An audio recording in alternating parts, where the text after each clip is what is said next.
everybody? Welcome to another episode of Purple Insider. Matthew Coller here, and I don't wear a watch. I don't have a clock down here to stare at, so I guess I'll just look at my phone until the Vikings make a trade. Let's just all do that. Let's just all stare at our phones, scroll. Adam Schefter, Pelissero, are you in there? What's going on? So far, no trade. I got to tell you, after the Harrison Phillips trade yesterday, it seemed like we would be showing up to this here live stream tonight with another trade to talk about. And after last night's stream was so much fun, getting all the reaction and running through all the options and naming old Vikings wide receivers, there was great energy in the room. And here we are tonight going, come on, do something again. That was a lot of fun. I don't know if the Vikings are going to get to the finish line with an Adam Thielen trade. I do know the Carolina Panthers are playing right now on TV. And just real quick, I was looking at that game, Carolina, Pittsburgh, it's preseason football, whatever. And then I see a guy go down, and then I see a guy get carted off, and I'm like, oh man, that's just terrible. A guy that might be his last chance at ever playing football. That's too bad. And they're like, oh, Derek Harmon is down. Derek Harmon, Pittsburgh is playing their first round draft pick in the preseason, and he gets seriously injured in this game and is carted off.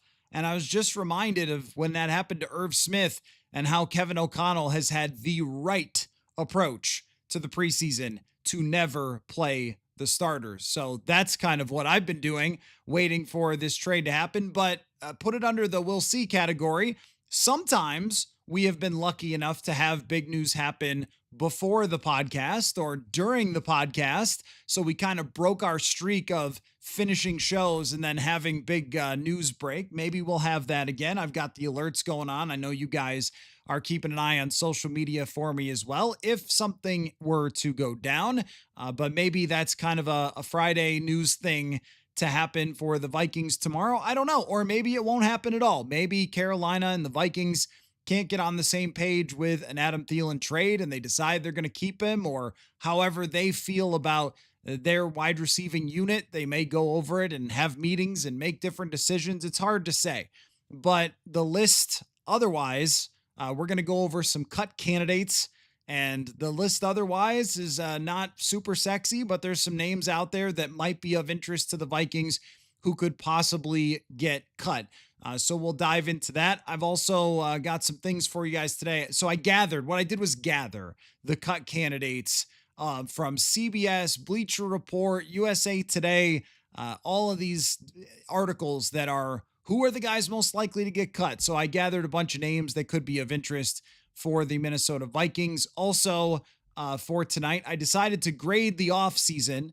We won't really know about the Minnesota Vikings offseason until, October, November. But we have a lot more information now than we did just a couple of weeks ago when training camp started about how some of these offseason decisions ended up working out. So I have made some grades, 1 out of 10, for all the different things that they did this offseason. But I wanted to start out with some trade reaction to the reaction of Harrison Phillips getting dealt. So I'm reacting to the reactors. Last night we tried to break it down with a bunch of different reasons and a bunch of different options: the depth, the scheme, the cap, the potential need for a receiver, and all the different reasons that maybe Harrison Phillips got traded, since we won't hear from the general manager until Thursday. Then we can get a little bit more detail on what went down with Harrison Phillips and all the other moves that they have on the way. But my thing about the reaction was it kind of fell into 3 different categories. The first was, yippee, we're getting a receiver. That's what that means, which was kind of us yesterday. Like, this must be coming with something else, right? The other reaction was a little bit strange, which was, this means the Vikings aren't serious about winning. And then the other reaction was, this means that their depth is really good. And, for me, it's a little bit telling, like, how close do you pay attention? If you think that them moving Harrison Phillips was some sort of they don't believe in JJ McCarthy move or whatever else. Uh, I think that the reaction a lot was based on the people who were against it. Oh, the other one, the fourth category was how did we only get a sixth? From I guess people who've never seen a late season or late off-season NFL trade before, because late off-season NFL trades for role-playing defensive tackles just don't usually draw you a first or a second round draft pick. Every once in a while, someone at this time of year is a fairly big name and gets moved. Khalil Mack, for example. Harrison Phillips is not Khalil Mack. And when you have a $9 million cap hit for next year for a run stuffing defensive tackle, that's not a guy that's going to bring in a whole heck of a lot in return. But you also do get some cap space there. You do get one extra draft pick and you get cap space for next year for a guy that I think, based on the way Redmond was playing, was probably only going to get 400 or so snaps. So now you move Levi Drake Rodriguez, Tyrion Ingram Dawkins, whoever else into that role, Taki Taimani potentially, and you feel pretty good about filling that spot. But I think another part of it was that Phillips had really ingratiated himself with Minnesota. That he had brought Harrison's Heroes, I think was what was called. He was the Walter Payton Man of the Year nomination from 2 years ago, and brought his thing here to Minnesota and was a great ambassador for the team. Great speaker. I mean, whenever you talk to Harrison Phillips or he's in front of a microphone, you could feel his energy. You could feel that he went to Stanford, the intelligence, the leadership. He was a captain on the team. Just one of the more likable guys from the last, 5 years, if you were making a likable ranking. And I think also the surprise. Anytime that something comes out of nowhere, you're like, wait a minute, is something going on here for why they traded Harrison Phillips? And I don't think any of us have really pinned it down to one thing. It's really, I think, multiple factors. You can't discount the idea that they might need one extra sixth round draft pick to make a trade. You can't discount the idea that next year, they would rather have someone else have his cap hit than have his cap hit next year and have to cut him or pay him $9 million for somebody who may have gotten passed on the depth chart. You can't discount that Jalen Redmond, I was looking this up today. Jalen Redmond was a guy that a lot of draft analysts really liked. And if you're a big fan of the show and you've heard Chris Trapasso talk about him, Chris Trapasso, formerly of CBS Sports, their draft analyst, and now does the Trap Sheet newsletter. He loved Jalen Redmond and thought he was a third round talent or second round talent. And he went undrafted in part because of, I think he didn't fit exactly the size specs, but also had this blood clot issue. But this is somebody who, I was looking this up on NFL.com. They have this score for athleticism. It's very similar to the relative athletic scores, but it's out of 100. And Jalen Redmond in his draft was the fourth highest score based on what he did at the combine. So this is not just a complete rando who came out of nowhere. Like, he's supposed to be good. He's supposed to be a good athlete. And if he fits those roles, we also talk about sometimes how they try to create carbon copies for backups so they don't have to change how the guy plays. Well, Jalen Redmond is much more of a Javon Hargrave or a Jonathan Allen than Harrison Phillips. So a lot of these things, when you start to add it up, even though it did catch us by surprise, you can make a lot of sense of it. But I saw Mike Rand at the Star Tribune, friend of mine. He wrote that if they don't use that six to get a receiver, then it doesn't make sense. I think it still does, but just less. I think it does on the level that Jalen Redmond was really a monster every single day in training camp. And if he was going to take the job anyway from Harrison Phillips, then you were going to have Phillips playing 300 snaps as a guy who's the captain. A lot of times under those circumstances, they move guys. In fact, it's kind of par for the course for what they've done for some other moves, where you could make an argument that it would have been a good idea to have, say, Garrett Bradbury on the team still as a backup center, but they said, you're going to get a job somewhere else. Why don't we move you and go ahead and do that? The same thing with Brian Asamoah, where he's been a good special teamer for this team, but hey, we would rather move you and slide Kobe King into that role. And so now it feels kind of the same way, where if Harrison Phillips wasn't going to have the snap count that he was supposed to have, or he's had the last couple years, then it does make a lot of sense for them to move on from him, even if they aren't using that draft pick for a receiver. They could be using the draft pick for something next year, like a player to draft on day 3, which they don't really do. So, this was one where you have to peel back the layers of it and try to work your way through it logically on a couple of different levels rather than just oh my God, a good player for a 6th. Like, what is Kwesi doing? Like, they don't do stuff thoughtlessly.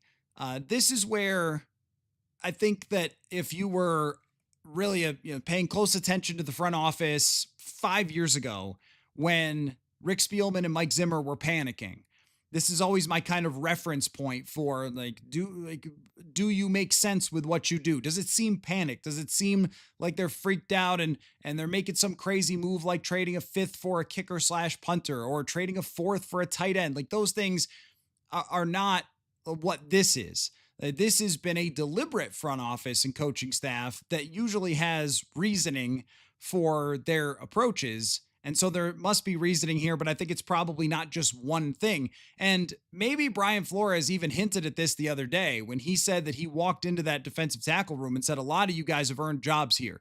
A lot of you should be on this team. Elijah Williams is another one.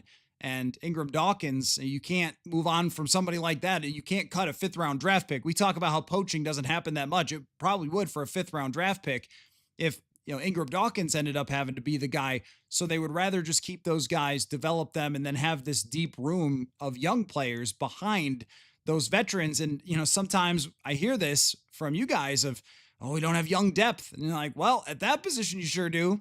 At that position, they've got too many guys, and move on from Harrison Phillips. So I think if there was any major reaction to Harrison Phillips trade, if it's the comment section screaming, how dare you, Kwesi, or whatever, I think you can be disappointed that he won't get to stay around with this team where he's kind of been through the entire arc from getting here as part of an older group trying to win, and then going through the reset year, going through the 14-win season to be at this point where they're really, truly ready to compete over the next couple of seasons, and he's not going to be a part of it. That is life in the National Football League. But I think that if you were very, or if you were very for it, then, if you said it was a great trade, I don't know what, you can't really say it's a great trade except for, well, they got some draft capital out of someone who looks like they had fallen behind somebody else on the roster, and that's a fairly good thing. Now, where they could regret it, let's say that they don't pull off the Thielen trade or any other trade. I'm just going to call it Thielen trade, but it could be anything. If they don't pull off a trade and they end up having injuries and 2 guys get hurt on the D-line and all of a sudden you're feeling like you're lacking in depth, then we might go back to this moment in the Harrison Phillips trade. So I do want to leave that door open because I think yesterday, most of the podcasts and live stream, etc., was basically just trying to figure this out. Like, wow, okay, they just did what? Like, let's work through this. My brain was like spinning with different ideas. Is it this? Is it this? Is it this? Am I going to have another emergency podcast the minute that I stop? But then, as we've gone through it a day later, it does come to my mind that if you have 1 or 2 injuries at that spot, then you are asking potentially a 7th rounder who's never really played. Redmond has 200 snaps. Ingram Dawkins is a rookie. Elijah Williams is a rookie. Like, you are without proven depth. That just has never seemed to scare Brian Flores, though. And somebody pointed out in the comments after the show yesterday, I thought it was a good point, that the Flores sort of school of thinking is all rooted in New England. That he comes from New England. He went to the school of Bill Belichick, Scott Pioli, all those guys from the Patriot Way era. And one of the things that they always preached was moving on from a player a little bit too soon rather than too late. And that may have been the feeling with Harrison Phillips is move on too early right now. And they did that with Dalvin Cook and it worked out. They did it with even Adam Thielen, although he continued to play fairly well, but he wasn't the same receiver that he had been in the past. So they've had that theory here where, like, let's move on from Eric Kendricks after a fairly good season because the next one might be a fall off. And that could be the case with Harrison Phillips. So it was an interesting day to see everybody kind of working through that of like, what happened here and why did they make this trade? And I think all of us thought that something else was on the way. I set my alarm early this morning because I thought I better get up and be ready for an emergency podcast. And there was no emergency podcast. And here we are at our usual time this evening. So I want to get to some other things here that I have prepared for you guys, and then I'll answer questions. Also, we have a fantasy roundtable tonight. And even if you are not a fantasy freak, it's a great football discussion. Ian Hartitz from Fantasy Life is one of the best out there. He is part of the roundtable. So that is coming up in hour 2 of the show. But for the first hour, got some things for you. And one of the things that I want to run through is this list of cut candidates. And let me screen share here my list. This is what my notes look like, by the way. I've also got I might as well get this out of the way. Oh, that's right. I wrote myself a huge note because I forgot to mention this last night. This is what my notes look like. I just yell at myself sometimes.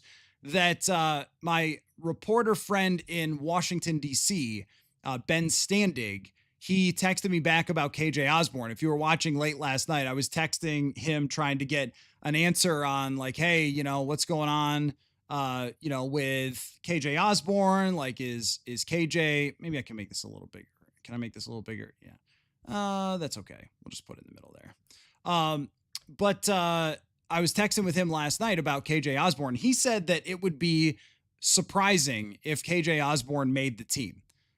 Because he said maybe he could stay as a kick returner, but it's unlikely that he makes the team. So the Vikings may just end up waiting around for KJ Osborn to get cut and then bring him back. He has a very good history with Keenan McCardell.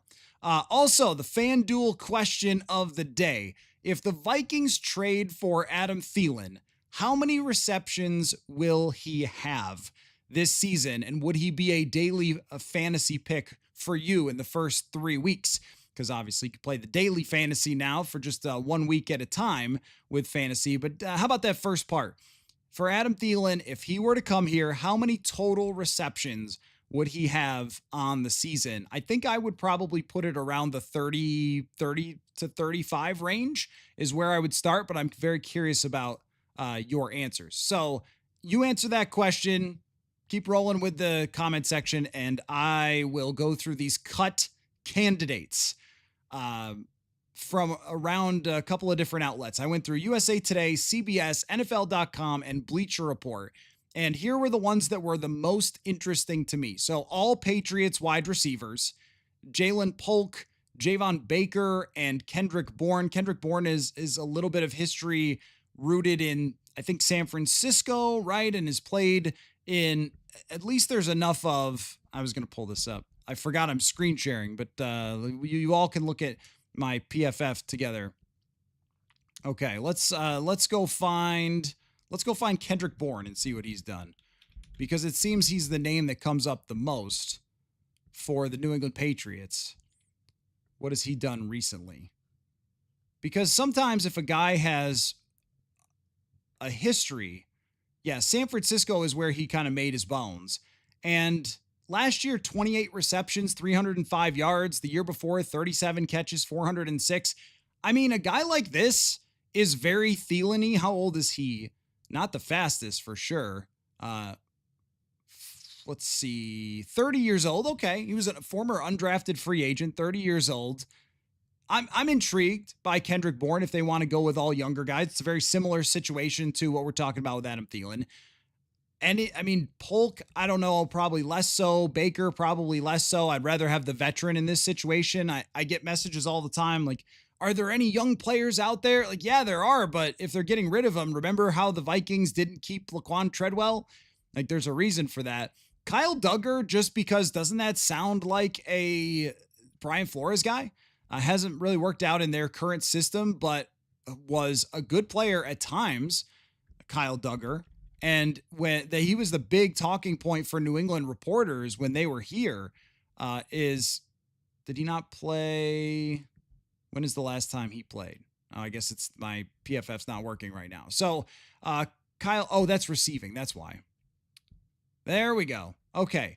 So, yeah, 2022, Kyle Duggar had a 78 PFF grade. Even 2023, he played over 1,000 snaps and then fell off the face of the earth last year. But he's not that old and he's very talented. Second rounder. I mean, I don't know. He just seems like a Brian Flores type of player. So I put him on the list. And also receiver from the New York Jets, Malachi Corley, who was known as, for you draft nuts, he was a fairly high pick, I think a third round pick. He was known as kind of a yards after catch guy. And he seems to be on the bubble there. That's what they wanted in Rondale Moore. Rondale Moore ends up getting hurt. Maybe there's a poor man's type of situation with Malachi Corley. I think that's how isn't that how it's pronounced? Okay, so that was USA Today's list of guys that would make sense for the Vikings. From CBS, Eli Ricks and Adoree Jackson, cornerbacks.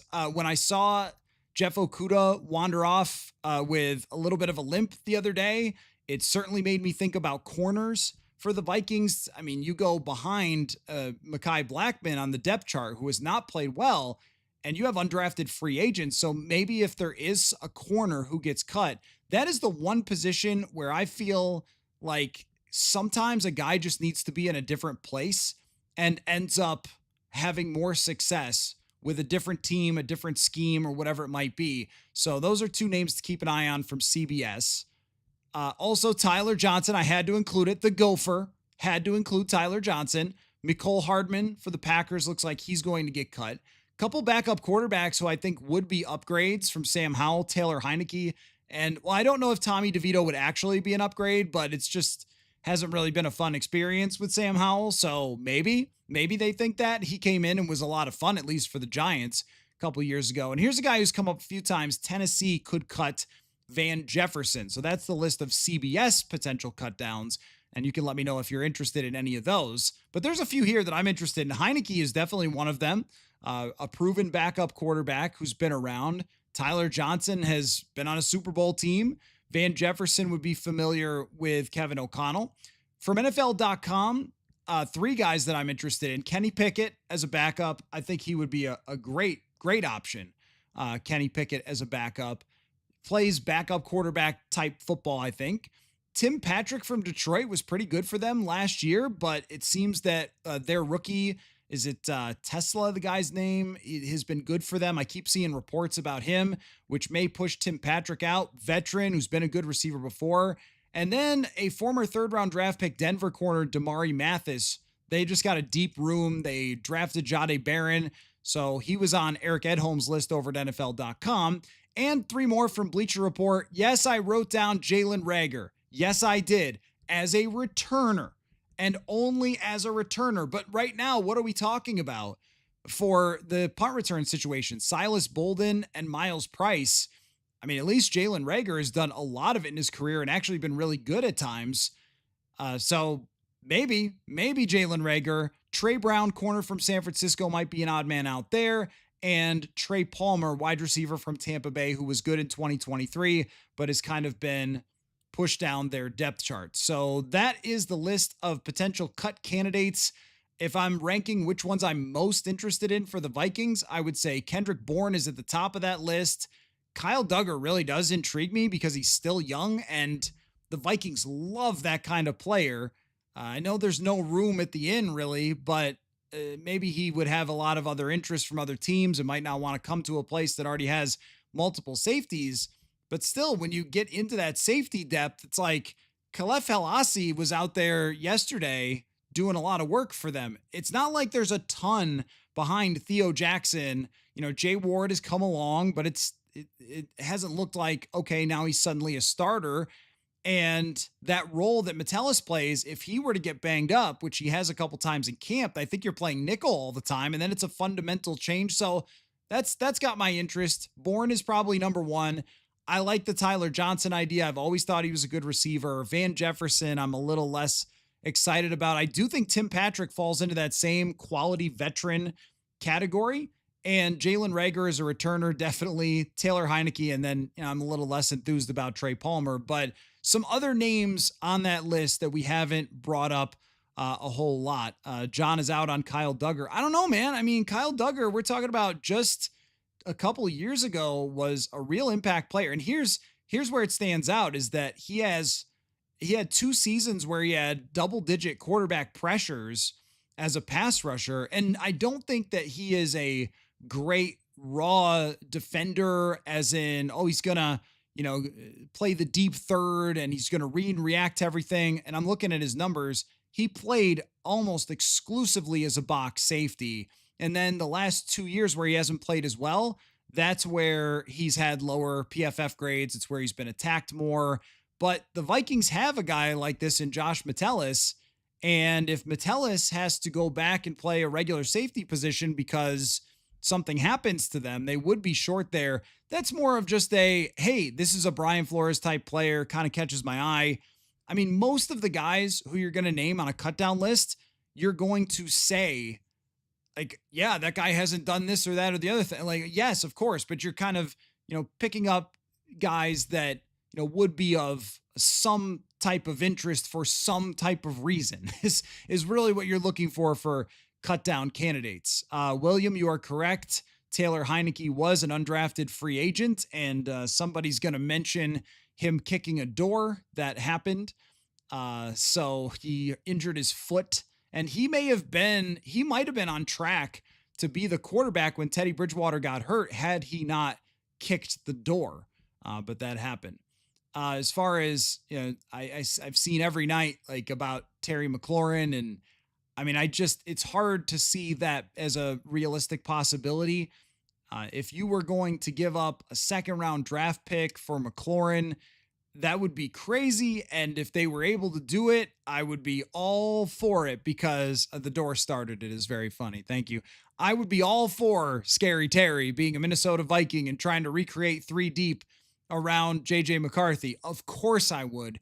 It just doesn't seem very realistic because his main issue is a contract. So how are you going to go and pay him? That's impossible to be able to pay him unless you're planning on not paying someday Jordan Addison and you're going to cut other people. And I just don't see how that's going to happen. Also, if I'm Washington and I'm trading Terry McLaurin, I'm not trading him to a team that I'm playing and is in my conference that I could play in the playoffs. I am trading him to the Jaguars. That's where I would be trading him. So I would not be looking for him to go join the Minnesota Vikings.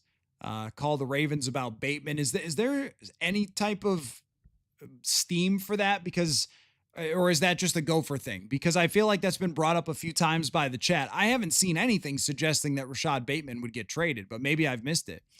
Quentin Johnston was a guy that I liked coming out of college. Quentin Johnston's not a terrible idea, because we're talking about the Rondale Moore position is the one that got hurt, that main position. It depends a little bit on what Jalen Naylor's health situation is, right? If Naylor is seriously hurt, well, then, you're going to have someone who can really run routes and know the entire offense. If you're trying to replace more of the Rondale Moore position, which is supposed to be the playmaker, then maybe Quentin Johnston is somebody who could be on their list. DJ Chark, I mean, the fact that he got cut is really concerning to where he's at. He was never the quickest. What don't I like about Trey Palmer? I'm not against Trey Palmer. I guess I was just less enthused about that because he's a younger player who's on the block to get traded as opposed to, or to get cut as opposed to some of the veteran players. But this is like where we go back and forth about it. Like, everybody loves younger players, but I'm thinking in a mindset of getting a Tim Patrick or an Adam Thielen or a Kendrick Bourne who can actually play and has proven it. But, looking at Palmer's numbers, he was a Rondale Moore 2 years ago, 39 catches, 9.9 yards per reception, 3 touchdowns for them, a lot of underneath stuff. Apparently they threw him a lot of contested catches that he didn't catch, but he's much more of a speedster, right? So, okay, you know what? Trey Palmer's not a bad idea. I take it back. You make a good case for Trey Palmer if he is on the outs there, that he could be that type of Rondale Moore role that they carved out. NBA Summer League, Alec Pierce. I brought up Alec Pierce last night, and I was looking at some indie reporters. That just doesn't seem like it's realistic that he is actually going to get traded, but maybe if they came in with a good enough offer, I don't really know. Never Played Madden says the problem with waiting for cuts is that we are low on the waiver claim priority. That's true. Yeah, that's true. Lots of other teams will have shots before us. The Vikings may need to arrange. Yeah, and those cut candidates, every single one of them is we're having a conversation about making a trade, right? Yeah, Corley is kind of interesting as someone who came out as a yards after catch guy. You liked Javon Baker, okay? I mean, I don't know a ton about him. I just know that he's kind of fallen off with that team. So over under offensive line receptions is funny. That is not an acceptable answer to the FanDuel question of the day. Cornerback is appealing, right? There are a couple cornerbacks on that list. Even someone like Adoree Jackson, who's been around and has played a lot in the NFL, that he might be a guy that if you go out and get can at very least, fill in a spot as a veteran the same way that someone like Shaq Griffin did last year. That's if, maybe if Jeff Okudah is banged up a little bit more than it looked like yesterday. Didn't look super serious. Treadwell, yes, a lot of you. Laquan, hey, I give Laquan all the credit in the world for still being out there, still being in the NFL, still fighting for it. I mean, I'm impressed with that. C Bakes, if Thayer Thomas or Lucky Jackson start across from Jefferson week 1, we might see the league's first quadruple coverage. Well, there was that time where, who was it? Maybe Atlanta put 2 guys on Julio Jones right at the line of scrimmage. Could definitely see that. I mean, with those guys, they know where to run. They know that they can get the ball to them if they absolutely have to underneath. They're just not going to really beat anybody. And it's a one-on-one type of situation for those guys in this offense. When Jefferson is getting so much attention, can they really beat people and get open and make plays? That would really be the question. And, I agree, Far Rider, that Oliver is a good receiver, but it's not the same, right? I mean, they build a lot of this offense to be an 11 personnel. They run more than 50% of their plays with 3 wide receivers. And now you're talking about 2 of them are undrafted free agents. I mean, you gotta do something. Would the Jags be good with Scary Terry, Hunter, and Brian Thomas Jr.? Yeah, I think they actually would. Yes. So anyway, there are your cut down candidates. And I realized that I made a little thing for it and I forgot to put it on the screen. But anyway, there it was. You got to see it. But I made another one for something else, which was now that we're looking at the entire picture of the Minnesota Vikings, we've got, other than this wide receiver thing, other than kick returner, punt returner, other than the punting battle, maybe backup quarterback, like this is the Minnesota Vikings, though, that you saw throughout this training camp that's going to take week 1. Like, we've got the team 98% figured out. It's just these final little pieces. And look, wide receiver is a pretty big deal for any team, that position, when you're talking about who's going to play across from Justin Jefferson. So there is still this big thing looming to be figured out, but everything else, we've got a picture now on this team. So what I decided to do was to create grades for all the moves that they made this offseason. You guys can tell me if you agree or disagree with my different grades. Okay. So I went through all the moves that the Vikings made and I graded them out of 10 because I graded yesterday the different positions with the ABC school system. So I decided that I was going to use a different metric. So let me know if you agree, disagree, and how you feel about these. So starting out with the decision to stick with JJ McCarthy, I gave that right now an 8 out of 10. And the reason I gave an 8 out of 10 is because nothing I saw would make me think that they're having regrets. But I also didn't see so much that there's no chance it fails. I saw a quarterback who's in control, in command, confident as the leader, communicating with everybody, being coached well. Addison's catching passes, so he's working it to his number one receiver. I saw him grow. I saw him develop. I saw all the things that we saw from last year. And it's a 10. I agree, Tom. It's a 10 out of 10 long-term decision. I totally agree. As of right now, though, I think it was still the right call. And I liked a lot from JJ McCarthy. But there is that little pang in the back of my mind of, well, what if it doesn't work the way that we think it's going to? Or what if it just doesn't work right away and they end up falling behind in the season and not being able to fight back because McCarthy's still learning and, things like that. So put it through for like 2025. For 2025, long term, you're right. 10 out of 10, right decision, would do it 100 times out of 100. For 2025, I'm still giving it an 8 out of 10 for JJ McCarthy based on the way he played in training camp. I think he can win games right away in the NFL with this team. Even if he's got Thayer Thomas as his slot wide receiver, I still think that, he threw the ball to Thayer Thomas in practice and was able to handle a lot of pressure, able to work his way through some ups and downs.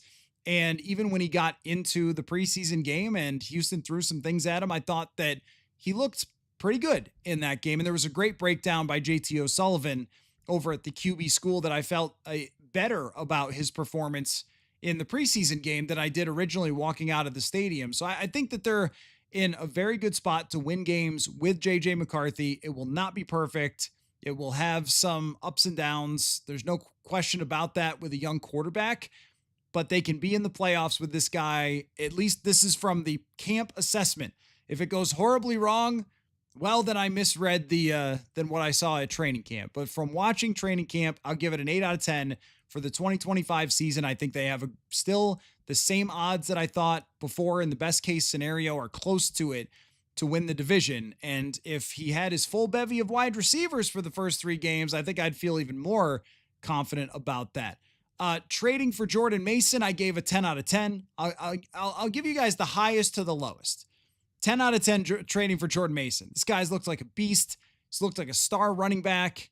And him and Aaron Jones in the scrimmage playing off of each other, catching screens, running the football, pounding the ball in from the goal line. It all looks good. It all looks good with Jordan Mason. And I still don't really understand it from San Francisco's perspective, but I definitely understand it from the Vikings. That was a great trade. 10 out of 10.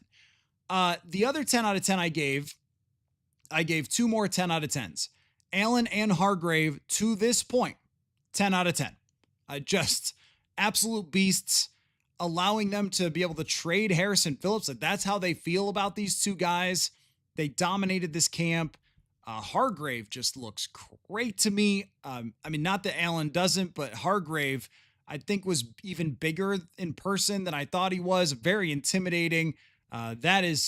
Could be a special interior for this year if those guys are at 100%. So 10 out of 10 through camp, because they seem to be at 100% through camp.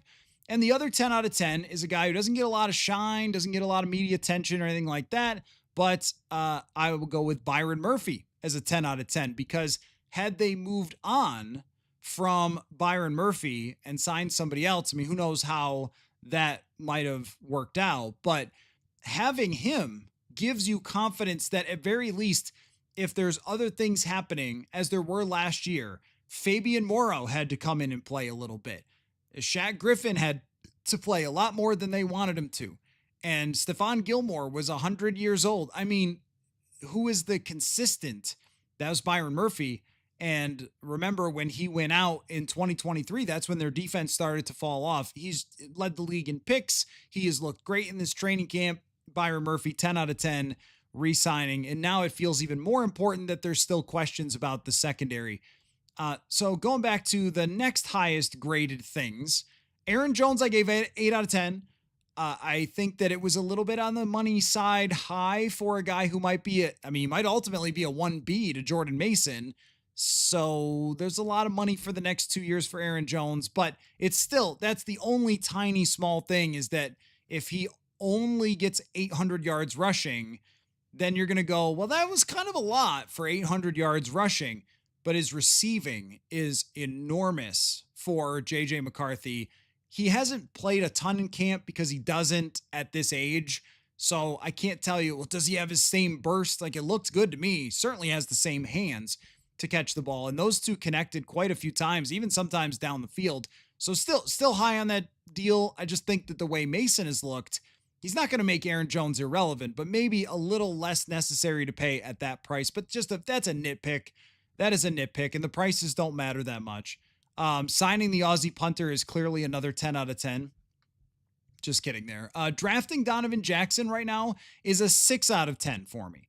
And the reason why it is a 6 out of 10 for me right now is because I still don't have a great handle on what that's going to look like.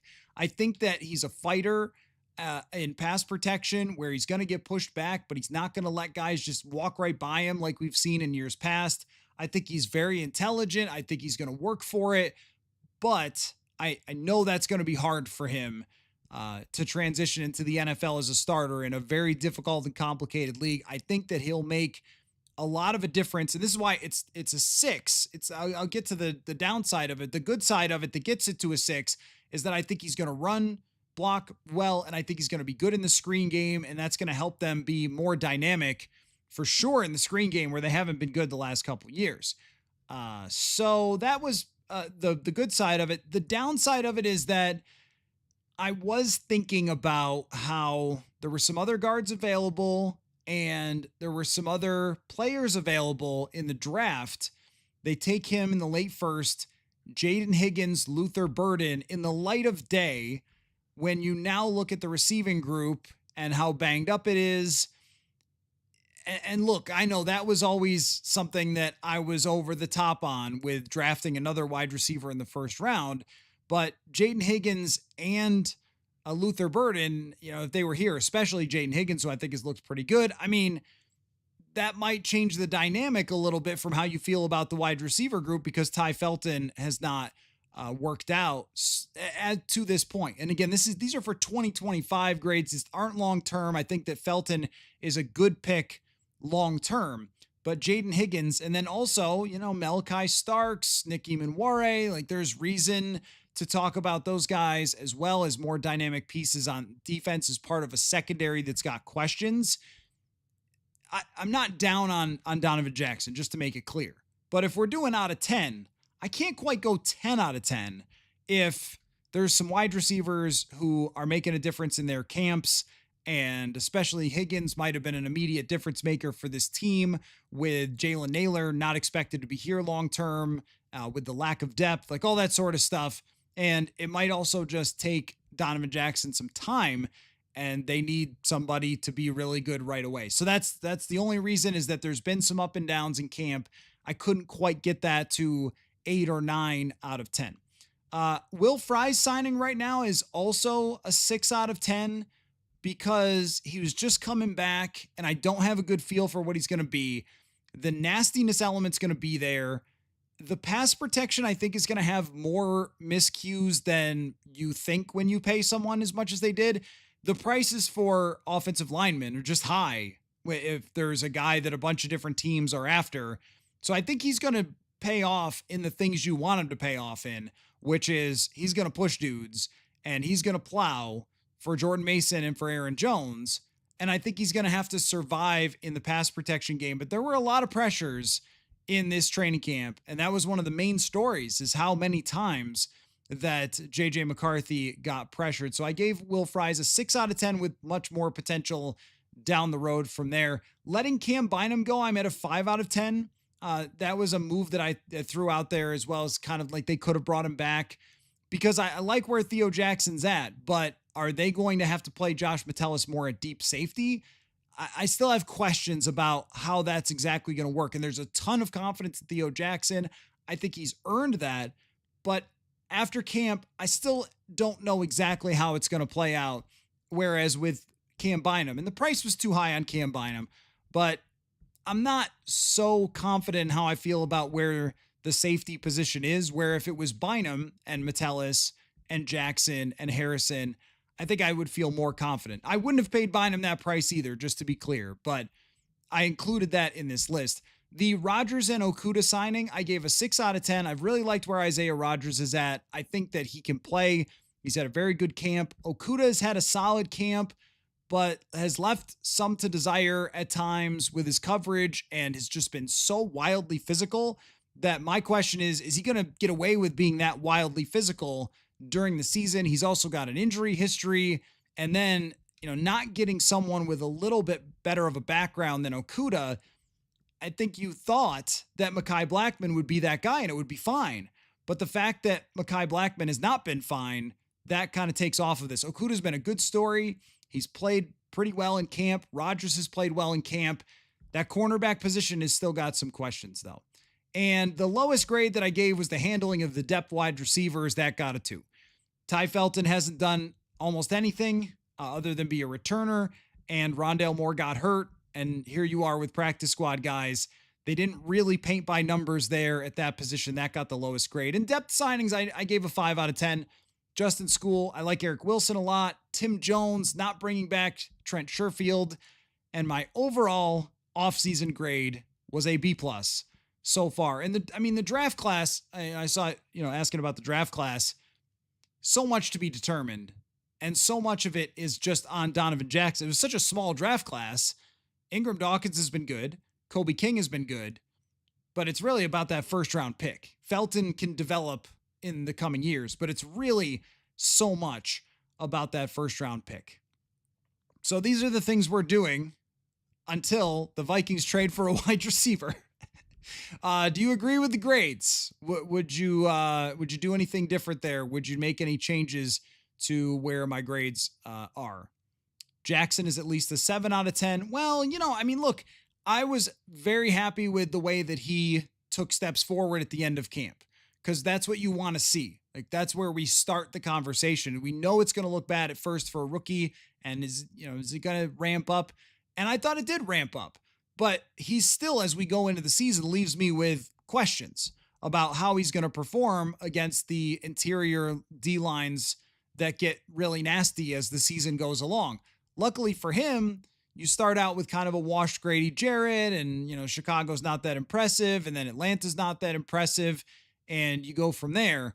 But once you get into the middle of the season, you're facing a lot of very good defensive tackles, and he's going to have to be ready for that. Look, we can always go back and debate draft picks, and you should have taken this guy or should have taken that guy. I'm not criticizing the draft pick. I gave it better than 50%. So still a passing grade on my 1 out of 10 system I invented an hour ago. But I've got questions still. I didn't watch Donovan Jackson in this camp and think, oh my gosh, that is Steve Hutchinson, folks. I did think that's way better than Ed Ingram. So there's that. I was asked a few times, like, how does it compare to Ed Ingram? And it's a hard comparison to make, but the biggest thing is that he doesn't lose instantly all that often and continues to fight for his spot. So, even if he's getting pushed back, but that one's going to take some time. It's going to take some time. Evan says a couple weeks ago he would have graded the wide receivers 8 out of 10. Well, not the depth though. That was really about, they signed Rondale Moore and they drafted Ty Felton, and Moore wasn't taking first team reps and Felton wasn't either. Those were the second team wide receivers. The fact that they still have not had Ty Felton taking first team reps and they're having Lucky Jackson and Thayer Thomas, you can't give that a very high grade. Yeah, you just can't. But it doesn't mean that can't change for Ty Felton in the future. I think it will. I mean, Osborn had 0 catches his first year and then jumped to 50 in year 2. I think that Felton will get there, but the fact that he really should be that guy if you draft him in the 3rd and he's not that guy and it's undrafted free agents, that's where you get into, you can't give it a very high grade. But overall, B+. What would you give overall so far? JAG, it's fine to rate B+ when you have to rate move by move like that, but overall vision, I'd say A. Oh, I agree with that. Yeah, no, I agree with that. The biggest thing, look, the offseason was an A the minute they didn't get Aaron Rodgers. That's when it was an A. And the rest of the stuff can be debated. The Allen and Hargrave signings look great right now. If those guys get hurt, you know what everyone's going to say. You overpaid. They were too old. They had injury histories. You know what's going to happen. The overall grade will be determined by the results as we go forward. The overall vision, though, as you're stating, to have McCarthy on this contract and trust him in this preseason and say, we know what we saw last year. Just do that again. Keep growing, keep developing, keep leading. You can be that guy. The trust in him to get to that point is an A. That decision is, as of this moment, it's an A. I think 8 out of 10 for 2025 because I think it can still be good. I was not knocked off that, but I also have for sure the same questions as the entire rest of the world about JJ McCarthy and what it's really going to look like. So, yeah, I think an A for the overall vision, but a B plus. And you're net and getting an A in an offseason, that would be last year.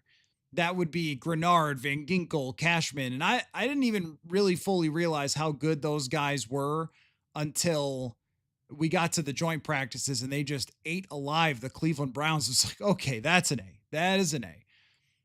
Aaron says they knew about Addison's suspension and the cap space to sign wide receiver 3 and didn't. Yeah, that's right. That gets a 2 out of 10. If you are right here, right now, making panicked phone calls for Trey Palmer or Adam Thielen or whoever, or you're calling Amari Cooper's agent and saying, hey, does Amari want to still play?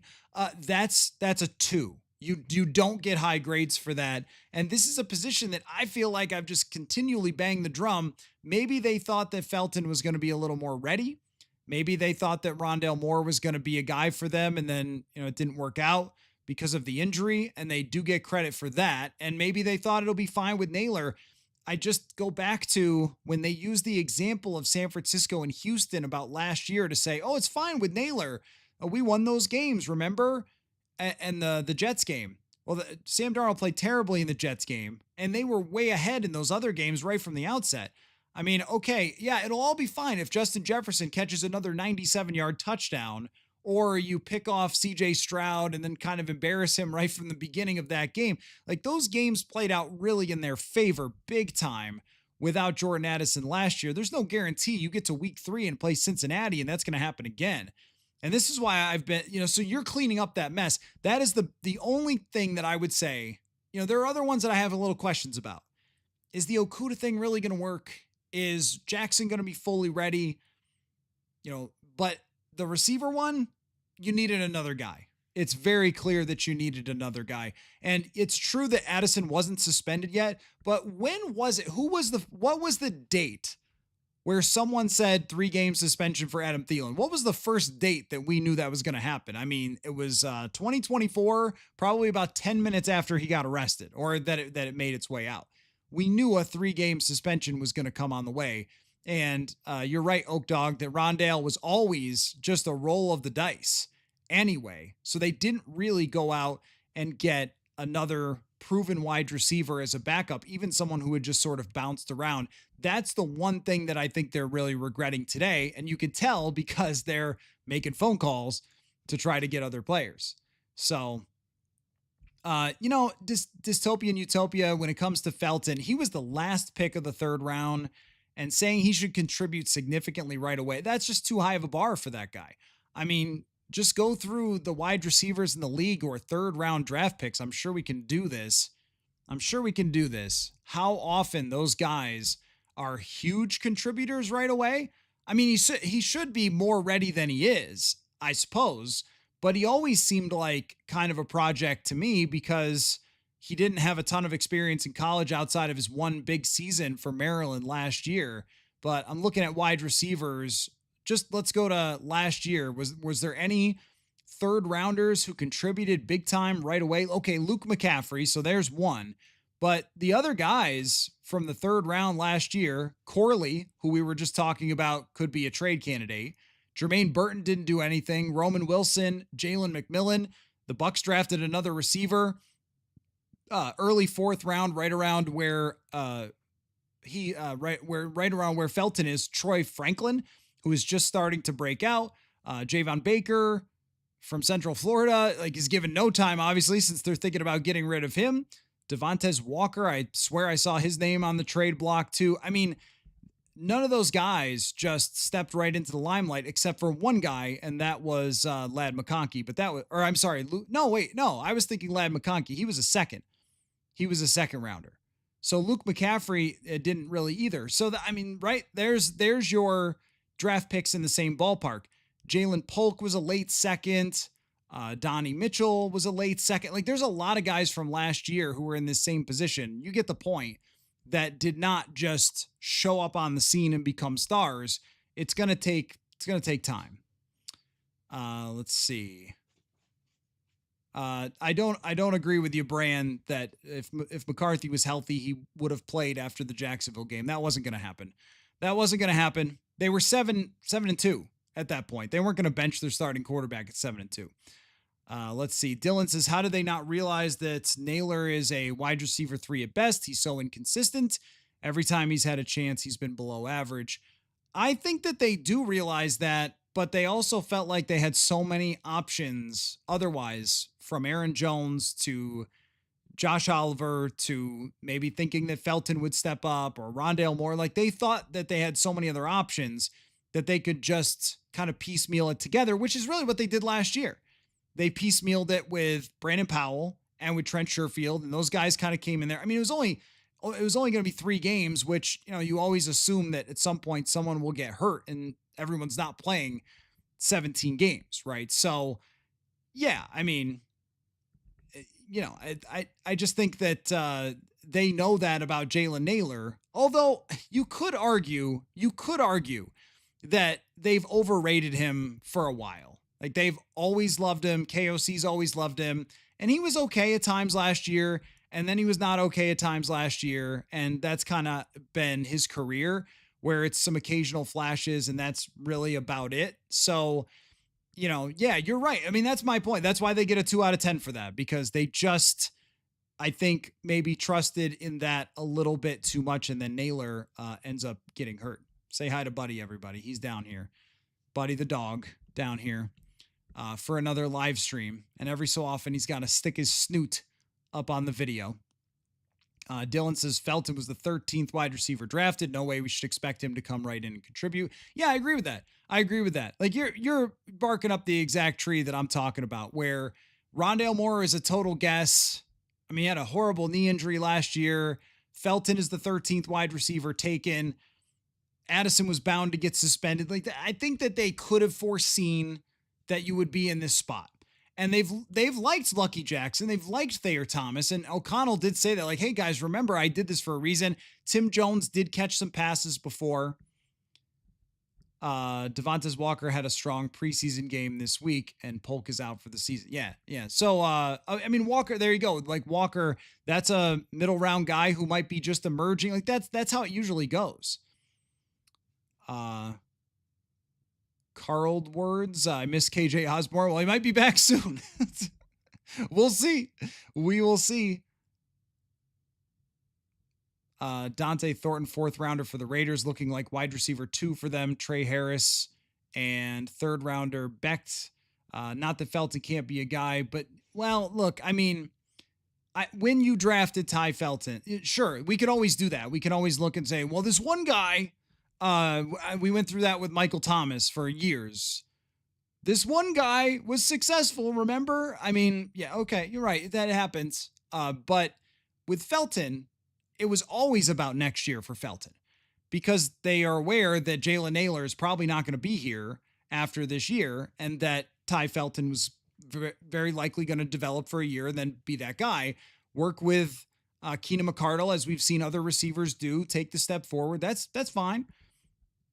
Brand says, every time I see Tim Jones is mentioned as a viable option, I see 8 and 9 flash in my mind. Yeah. Michael Thomas, what's he up to? I don't know if he's ready to play these days. I'm not sure. Is that Clancy? How much do you think we could expect from Felton? A few snaps a game? I think they should. Yeah. I think that he should get in there for an end around. He should get in there for a screen or something. I mean, they talk endlessly about how good he is with the ball in his hands and how fast he is and all that.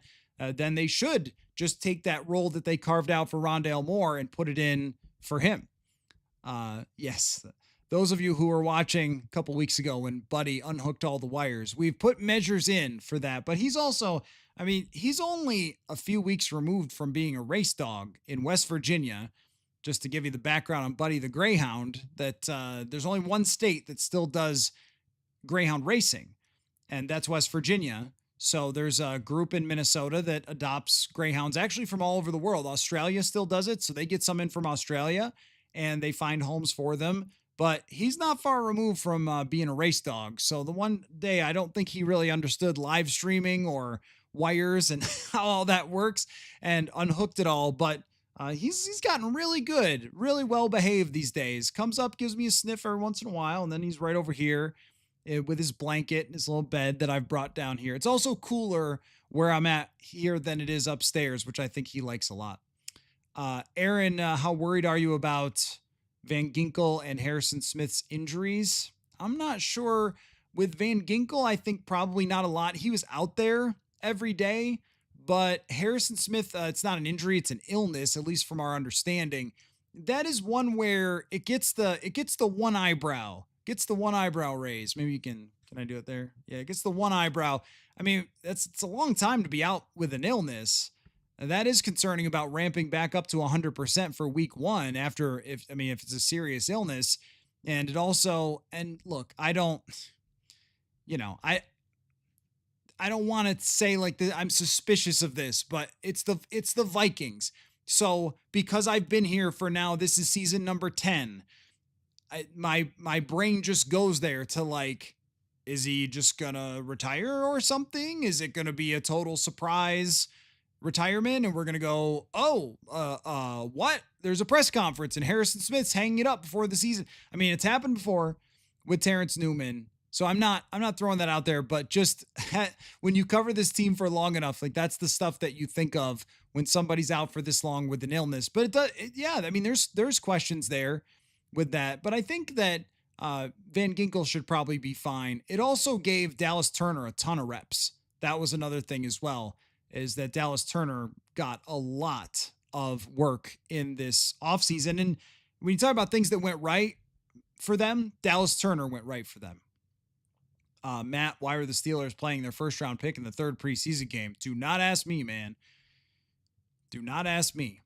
But let me tell you, tomorrow night, when you're watching, Miles Price versus Silas Bolden battle and thinking this doesn't mean a whole lot, does it? Remember that KOC has had the right approach. I remember when they started badly in 03, it was a question, like, shouldn't have O'Connell had played the starters? No, he should not. The joint practices, I think Naylor got hurt on a freak thing in the joint practices, but, it happens. It's football. Sometimes you fall funny, but, in these preseason games, I feel like I see every single game somebody gets carted off. There are guys out there who are trying to win jobs, and, all the time it feels like there are pretty serious injuries. Rob says, wonder whether Kwesi might look for a young developing wide receiver 2 or 3 and not an older bridge. Well, that's the thing, Rob, about this type of situation is that it's hard to find that type. I mean, we're talking about Trey Palmer. Okay, like I'm interested in Trey Palmer a little bit as, that kind of underneath guy. I'll probably call him David Palmer a bunch of times if he gets traded here.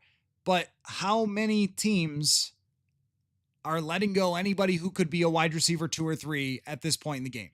The reason you look for washed up guys is because if you're under 25 and you have any potential whatsoever, you stay on the team. The Vikings have kept, and this is no disrespect because I like this guy and I'm actually kind of interested if he gets into some games of what he could do.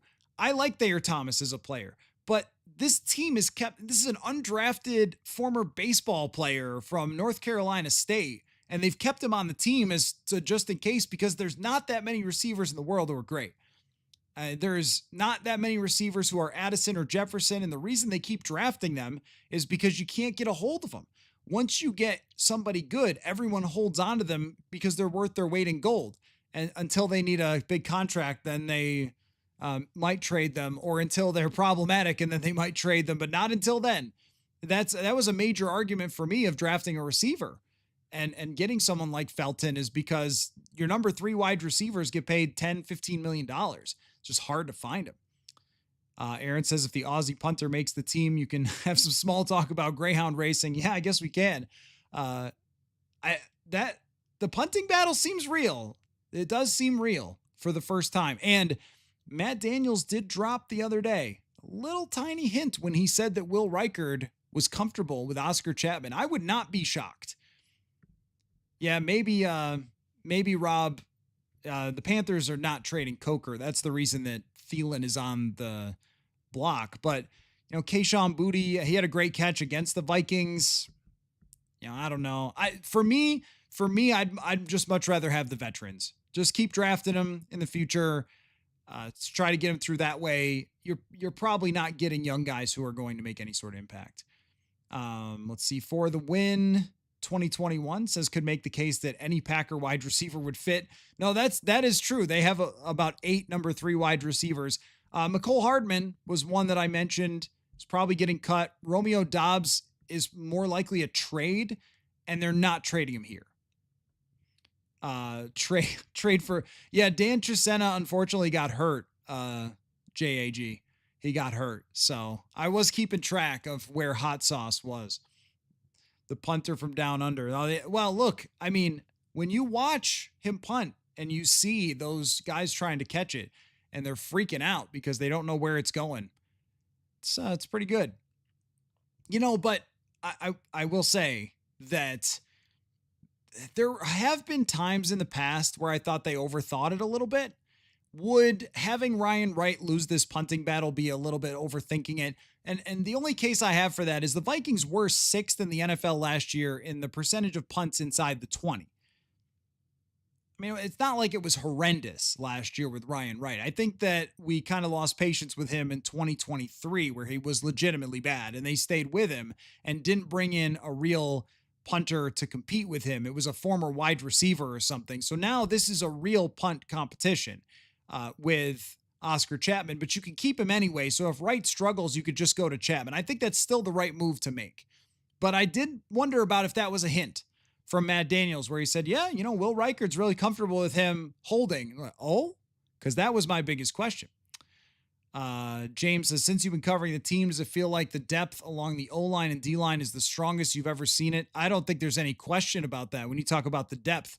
No question. I mean, even so, clearly the best team that I've covered here is 2017, obviously, NFC Championship team. They did not have depth in the offensive line. I wouldn't say this team has mind-blowing depth, but at very least, I would trust Blake Brandel if he had to start for a season, as long as he gets Darisaw next to him and not Cam Robinson. I think that Walter Rouse has come along. I actually think, this happens sometimes. When somebody's struggling, we talk about him nonstop. Oh man, Michael Juergens, he's struggling and, that sort of thing. But I think that he's come along. I think that he has come along over this camp and he had a fine second preseason game. We're going to see a lot of him in the next preseason game, but I felt like Juergens got better as camp went along and they should be okay with him. And I thought that Walter Rouse had a tough start, but then got quite a bit better as he went along. No team has great offensive line depth, but that's not terrible. As far as D-line though, definitely. I mean, 2017 did have B-Rob as a backup, and technically speaking, Tom Johnson was a backup, but he played more snaps than Shamar Stephen. I was never a big Shamar Stephen guy, so I like Shamar as a person to interview, but I just thought he was kind of a non-impact type of player, like a Jonathan Bullard, where it's great that you can hold the blocks, but, you need pressures and all that sort of stuff. They didn't have anybody behind those guys that I can recall for defensive tackle that you'd feel good about. And this group has 4 guys that I feel good about coming out of training camp. So I'm going to say yes, that on both. And really the 17 offensive line, Nick Easton, we didn't know he could play at all.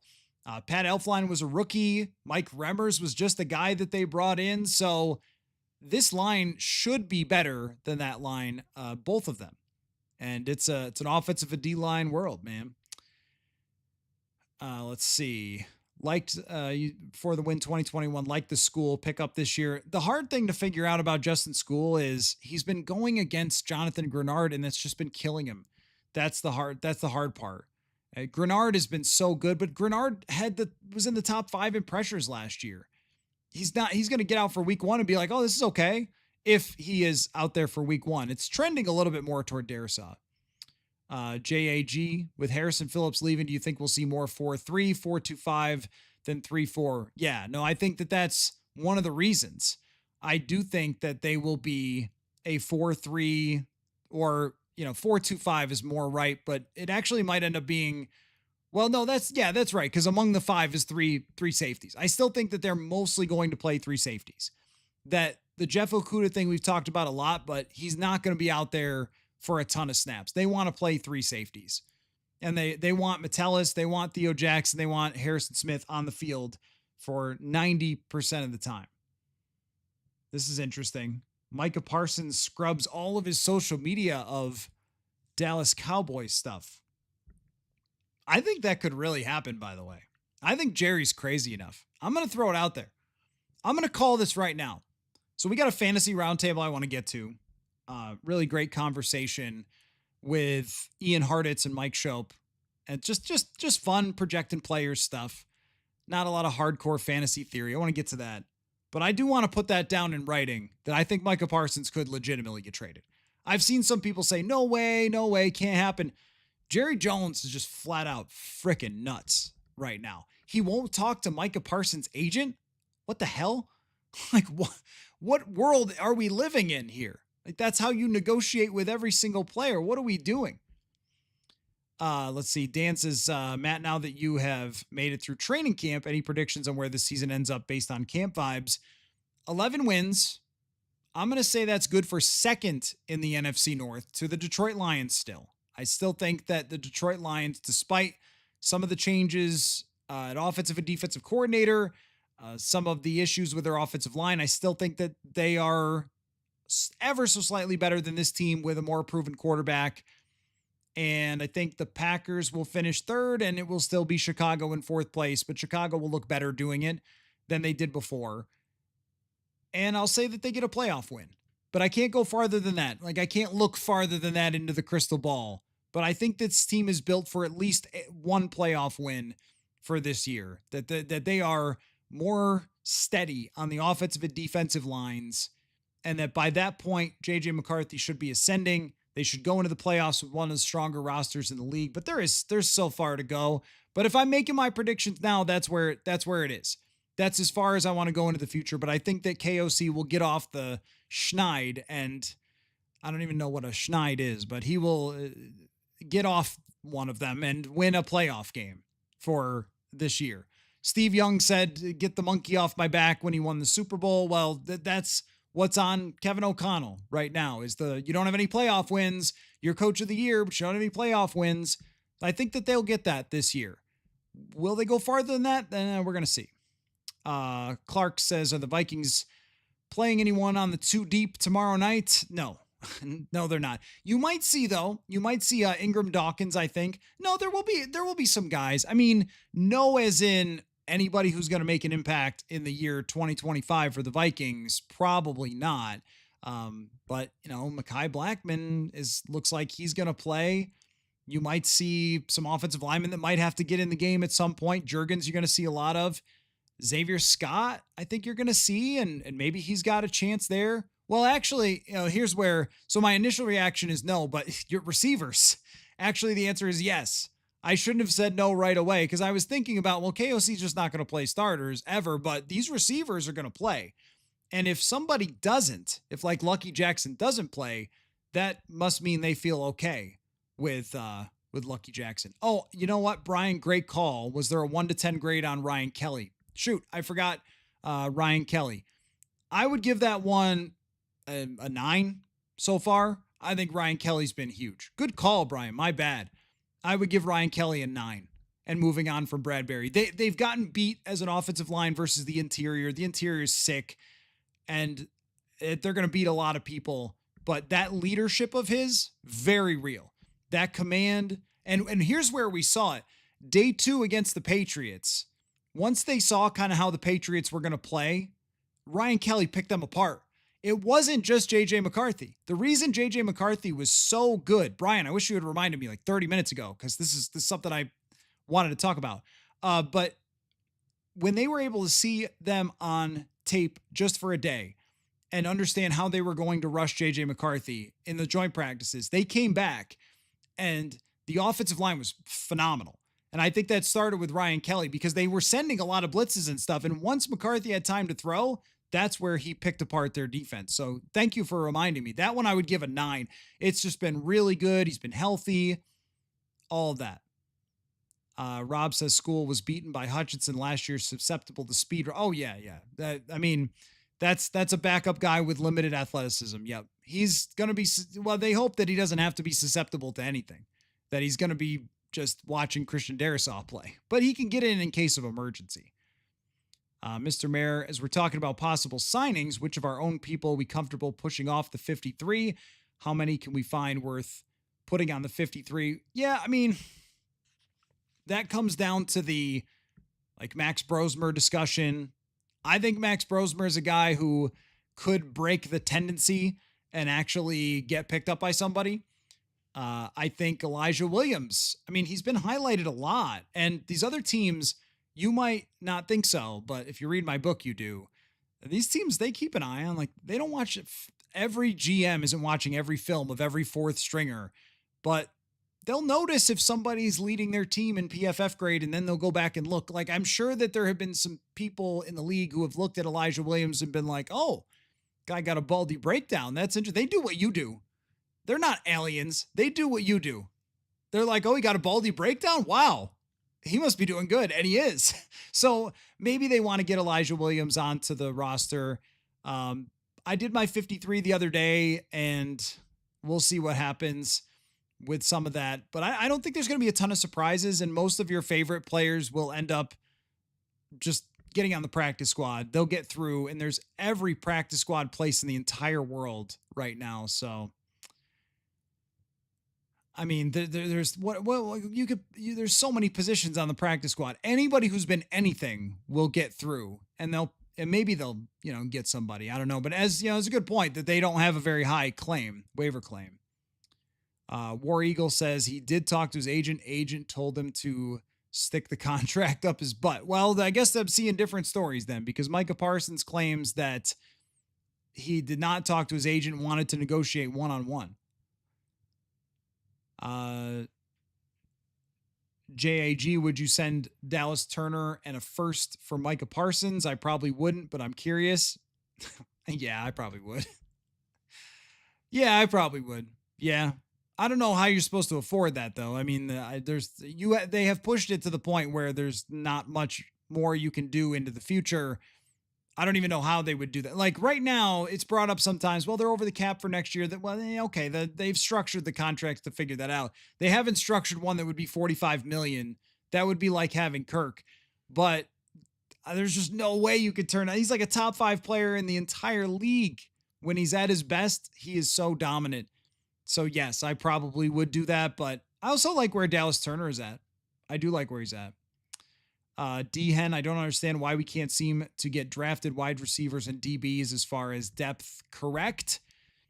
It's been a long time. Like, defensive back, other than Byron Murphy, is a great signing for them. In 23, they didn't even give him a lot of money in 23. That turned out to be a great signing for them. But, depth is hard everywhere with the defensive back position. I don't think there's too many teams that have like 8 defensive backs that are good. But it has felt like since Xavier Rhodes and Trey Wayans that they've been taping this thing together, doesn't it? It does feel that way. Yeah. And last year, I mean, well, that's where the 2022 draft actually did really hurt them. I've kind of talked about how, hey, the 2022 draft didn't hurt them in this area or that area, but it does hurt to draft 2 corners and get nothing out of it, like 0 out of a Caleb Evans and Andrew Booth Jr. To get nothing, that really hurt them. So that's one part. I mean, depth wide receivers, they've got 3. They've got 2 stars. They've got another guy who's a very solid number 3. Usually you go into a season feeling pretty good about that. There's not 4 or 5 receivers on any team. That's why this is so hard. But then you get, one of them suspended and the other one hurt. And then all of a sudden, like, that conversation changes. So I don't know if they have ever had like crazy depth at wide receiver or any team ever has, really, outside of, you go back to 3 deep, it was pretty darn good. And maybe they had even a couple of other guys on those teams that could play as well, but that's pretty rare. War Eagle says no one's taking Brosmer. Fans always think that their camp players will get taken. So I mostly agree with you on the second point. You're absolutely right. But in this case, there was a lot of interest in Max Brosmer from other teams as an undrafted free agent. So I think that that's more possible. And there are also teams around the league who just are in a miserable spot with their backup quarterback situations who might consider trying to pick somebody up like that. I think if you're doing odds on it though, you probably have better odds of being right on that. But it's not just fans who think that their players are going to get picked up. It's also teams that think that as well. But if they did it, I mean, if they cut him, they'll probably get him to the practice squad. It's probably like 60-40, 70-30 that they will. I just think they might be a little concerned about that. And they might also just want to reward the guy because he's played really well. Clark, are you excited about college football this weekend? So started a thing with the wife for this year. She, over the last few years, for a year, my wife, if you guys don't know, is a broadcaster. In fact, she was just calling the Lynx game. Did the Lynx win? They lost 75-73. Yikes. So anyway, she did college football for a year and fell in love with it. Just loves college football. So we got a competition going on this year where we're each picking one team from all the conferences, including the MAC. Of course, we got to have something on MACtion. And we're going to put some stakes on it. We haven't figured out like what the stakes are going to be, but we're just each going to pick one team from every conference and we're going to see who ends up with the better final record at the end. And then I don't know, we'll figure out some sort of something that we're going to do there. But yes, the short answer is yes. Real football that means something. Week 0 is stupid, but I'm glad it's back. And the first game there, is it K-State, Iowa State? It's a good game, right? Andrew says pick up a corner who gets cut. Yeah, corners I think are the best position to be able to pick up when you're talking about those late cuts. Those are the guys who usually can come in and do it the easiest. Carter, what big swing wide receiver would you like to trade for? I mean, big swing, like what's a big swing? Do you got a name? Because when it's big swings, how are these even like available? They're just not. Like big swings are not available unless the guy is really, really angry at his own team. So are you flipping a coin for who's picking the team in each conference first? She gave me her list earlier. Let me see. I haven't picked yet. I just let her pick first. Let's see. She gave me her list. I think she had Nebraska. She's like all in on Nebraska. Yeah, so she's got Nebraska, K-State, Florida, and she's deciding between NIU and Ohio, and I don't think she has an ACC team yet. So she's going Nebraska. Maybe I should go Gophers. Maybe I should go Michigan. I don't know. Oh, Tyreek Hill. Yeah, okay. Tyreek Hill. I don't know. No, I'm going to pass on that. As far as the big swing, I'm going to pass on that. You're right, Steven. The Kendrick Bourne has been injured all offseason. But if you were talking like a 7th round pick swap, and is he really injured or are they just waiting to trade him? You always wonder about that. Oh, Olave. Okay. All right. Olave makes sense. Yeah. Are they trading Olave? I mean, they should if they're not going to pay him. Olave is interesting. The only issue there is the injuries. Tyler Boyd's a free agent, so he, D-Hen, he's a free agent. But, okay, Olave is the big name. Yeah. He's just got, those injuries are terrible. I would be very, very hesitant to trade for somebody like that, especially they drafted him so high. If they're moving on from him and they know his medical history, that concerns you, doesn't it? If it's Chris Olave. Yeah, I'm not so sold on that idea. Anyway, so, the other day, Brandon Cooks, I don't know what his deal is. You have a background on Brandon Cooks? Is he still playing somewhere? Vikings don't care about injuries is absolutely true, it seems, Alex. That is a good point. But, a guy with that deep of a concussion issue, I would not really be interested in that. Romeo Doubs is another one who's had that problem. That is definitely true. So yesterday I had a chance to sit down, if you will, virtually with Ian Hartitz from Fantasy Life, along with my friend Mike Schopp, to do a fantasy roundtable. And as I like to say about the show, the fantasy show, some of you will tell me I'm not interested in fantasy. I'm interested in the punt return competition. But yeah, Alec Pierce is another one that came up on the show last night. I would do that. I don't think they're going to do that, but I would do that. I would make a trade for Alec Pierce today for sure. But I mean, deep receiver, tons of speed, like a rich man's Jalen Naylor. I think I do agree that Trey Palmer could be interesting. I'm into some of those ideas. I think, if Carolina says no on Thielen, that they'll look into some of these guys and we'll see. I don't think they're going to leave this untouched, though. No matter what happens tomorrow night, I don't think they're leaving this untouched. Oh, speaking of tomorrow night, so I'm like promoting multiple things at once. I have the fantasy roundtable coming up here. It's just a really good conversation about projecting Vikings players versus other people in the league, stuff like that. That's going to be fun with Ian Hartitz. And also tomorrow, I'm not going to Tennessee. Purple Insider budget is not taking me on preseason trips unless something really cool was happening. And a punting competition was almost worth it, but didn't quite get me there. I need trips this year to, Chicago, Green Bay, Dallas, maybe Seattle, Detroit. Got a lot of trips coming, so tomorrow's not one of them, which means as soon as the game is over, and quite possibly in the fourth quarter, I will be here giving you the post-game reaction, and I will have my 10 players that stood out to go through, so I hope you have a chance to join tomorrow after the game. But until then, Mr. Mayor, I appreciate that. Listen to you talk about fantasy, but can't imagine doing it myself. Well, let me just throw it out there. And also, if you guys didn't do the FanDuel question of the day, which is if the Vikings traded for Thielen, how many catches is he going to get this year? And I went with like 32. Conrad just saw Thielen on the sidelines. Didn't have any luggage. Okay. So that seems like a Friday news dump thing to do, is to make that trade.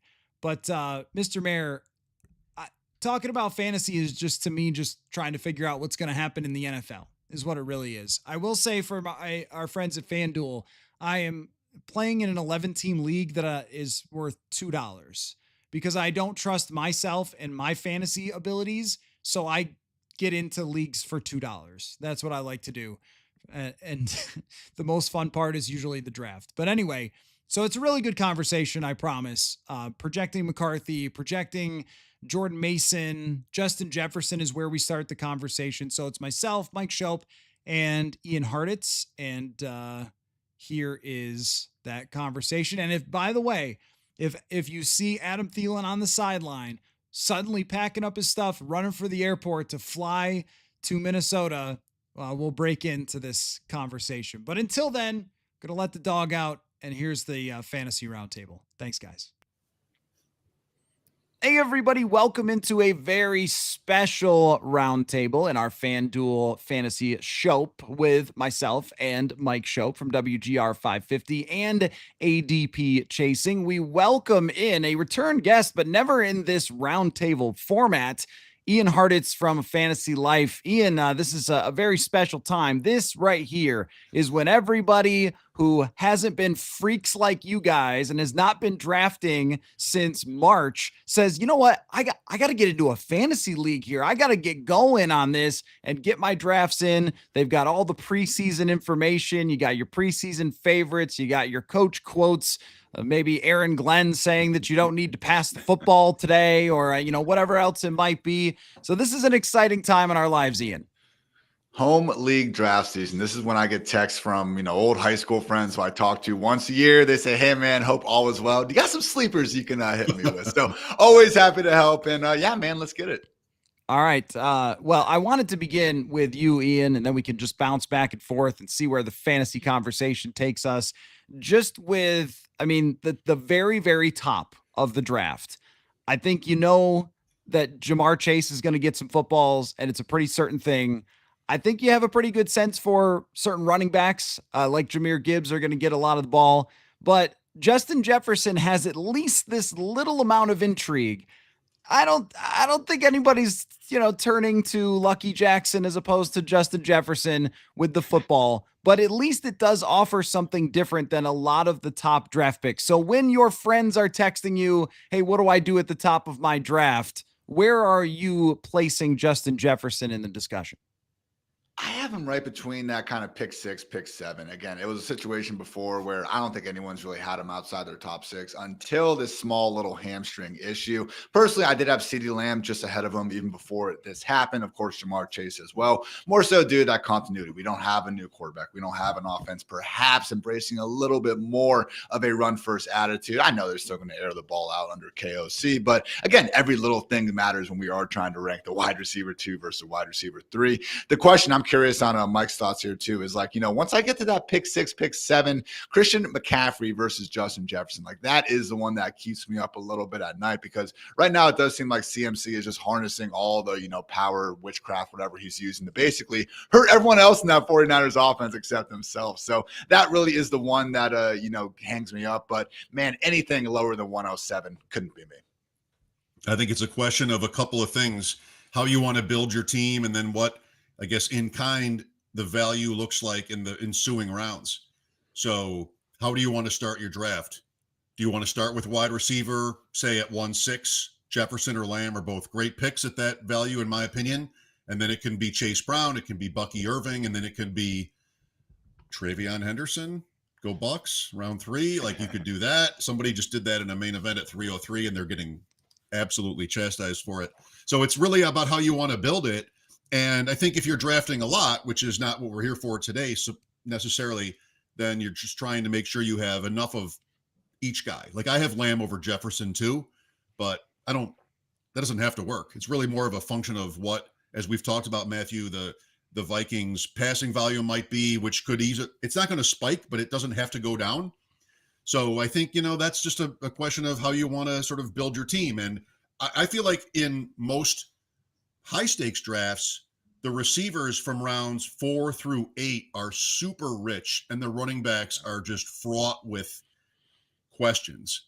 So we've started running back, 2 out of the first 3 picks a number of times, which goes against my nature a little bit, but I can live with it. Yeah, I mean, so Ian, can we just compare some of these wide receivers with Justin Jefferson? I mean, because you mentioned, Mike, how thick the top of the drafts are. Jamar Chase, Amon-Ra St. Brown, Puka Nacua, Nico Collins, Malik Neighbors, Brian Thomas. I mean, these are all some really great names that I think could end up with reasonably close production to Jefferson. But then I look at last year, and it really was kind of Chase, Jefferson, and then there was a gap after that. So how do you weigh those receivers that I named against Justin Jefferson? I mean, I think when we talk about any wide receiver, we're kind of breaking down the 4 same factors, like how talented is this guy in real life? What's his age or just kind of injury concerns going on? What sort of volume can we expect him to receive? And then how good is the quarterback in the scoring environment? So Jefferson, again, like obviously if you guys want to say he's the single best wide receiver in the NFL, I don't think anyone, listening here, particularly Vikings fans, are going to be disagreeing with that. Firmly in his prime and firmly expected to, again, breeze past 150 targets like he's done every year in this system. It's just a JJ McCarthy factor. I would like to think this dude's going to be awesome, but we just don't know. And for me, that's enough of a tiebreaker when comparing similar high-end talents with these gaudy target ceilings like CD, like Jamar Chase. And honestly, it could be like Nico Collins, where, again, it is enough of a tiebreaker for me to go that route. So Nico this year is someone that I have drafted all over the place. I am willing to reach a little bit into the back part of round 1. When you can get him in the early parts of round 2, I mean, thank the freaking fantasy gods when that happens, because again, I think you're just getting a guy that really does have every making of a top 5 wide receiver. But just echoing what kind of Mike was saying, I couldn't agree more about trying to get 2 running backs inside. The first 3 are at a minimum the first 4 rounds, because I think, again, high stakes streets, sure, we are seeing that, but man, some of the wide receiver value, Yahoo, ESPN, Sleeper, I wrote some strategy specific articles for those sites over at fantasylife.com. It's wild, man. It honestly makes me want to do more auction drafts, because we have guys like Pickens, Calvin Ridley, Jalen Waddle, Travis Hunter.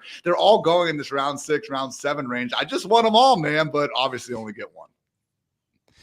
There are a lot of different factors with these receivers, and you have is Matthew Stafford going to be healthy? Because if Jimmy Garoppolo is throwing to Puka Nacua, I think Devontae Adams showed us how number 1 wide receivers that go down the field feel about Jimmy Garoppolo these days. But you also have the Amon-Ra St. Brown factor of a new offensive coordinator. That's a little bit different. Is there any chance that Travis Hunter takes targets away from Brian Thomas? And I would say even the same thing with, does George Pickens take targets away from CeeDee Lamb? So I feel like every one of these guys kind of has something that we're talking about with them. Sure, it's still a guessing game in mid-August, but I think in both of those examples, you can believe the targets will still hold up. In Dallas's case, there is just so little happening at running back, and that could change on a dime if they trade for somebody. If they trade for Travis Etienne, this could all go sideways. But Lamb, Pickens, it's Dallas. It's a little bit counterintuitive with Schottenheimer as the name of the coach. Like it's the Cowboys, Jerry Jones, 80-year-old general manager. But I think we've had in the McCarthy years, we've sort of learned a lesson, I think, that they were not necessarily going to be their stereotype. So I think Lamb is a great pick. Prescott is proven. He was second in the MVP vote 2 years ago. He got hurt last year. I mean, I think he's a fun MVP vote this year, if you can believe, with Pickens added.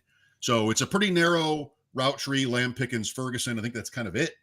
And so Lamb. And then in, Brian Thomas's case, we found out last year, that's an amazing rookie season for a guy who was picked, as the fourth receiver off the board to a team that had lots of problems, lots of structural problems, coaching, and the quarterback is, he's polarizing.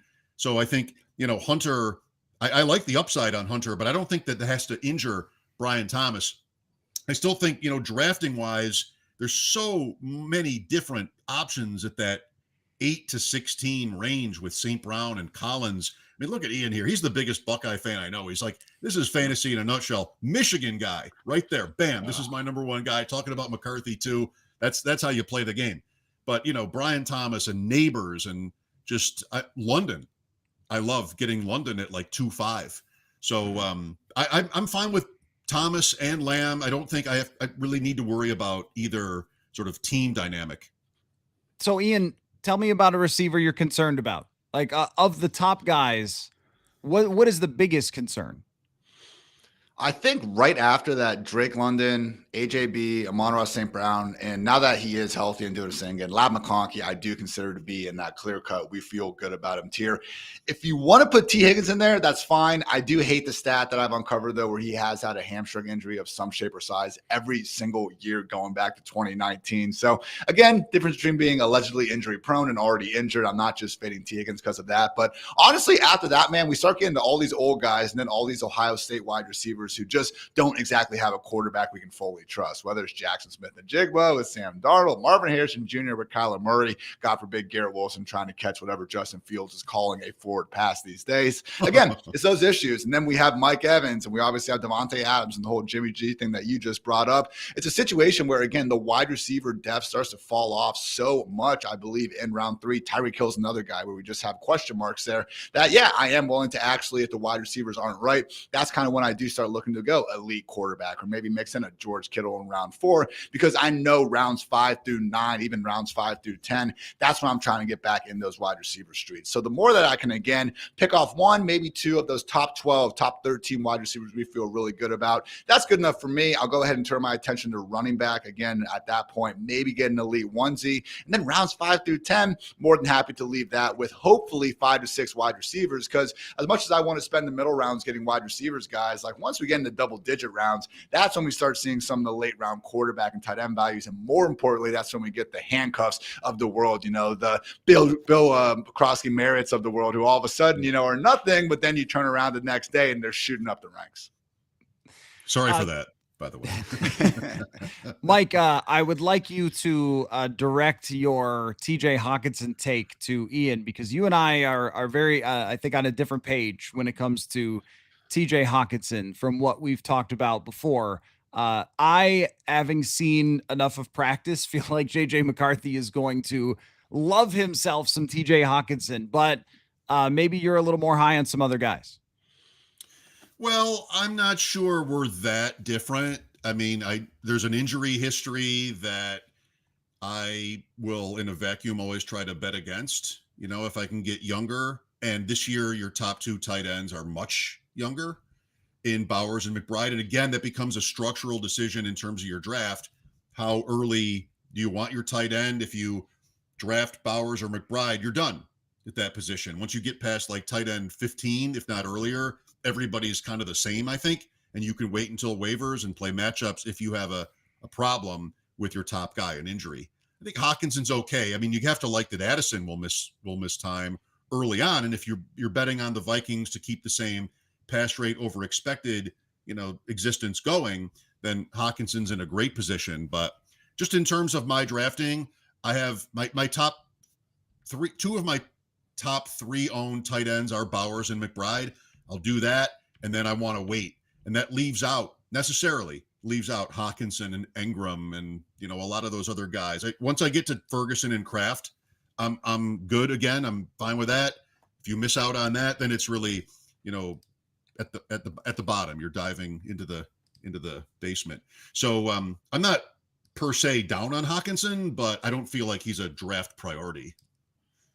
Where do you stand on that, Ian, with Hawkinson? Same page. Again, it's really the same thing for me at quarterback and tight end. If I am going to be using this top 6 round pick on it, I want it to be for the elite aliens of the world. Josh Allen, Lamar Jackson, Brock Bowers, Trey McBride, and I wouldn't include George Kittle. After that, it's just a situation where I don't disagree with Sam Laporta being tight end 4 and TJ Hawkinson being tight end 5.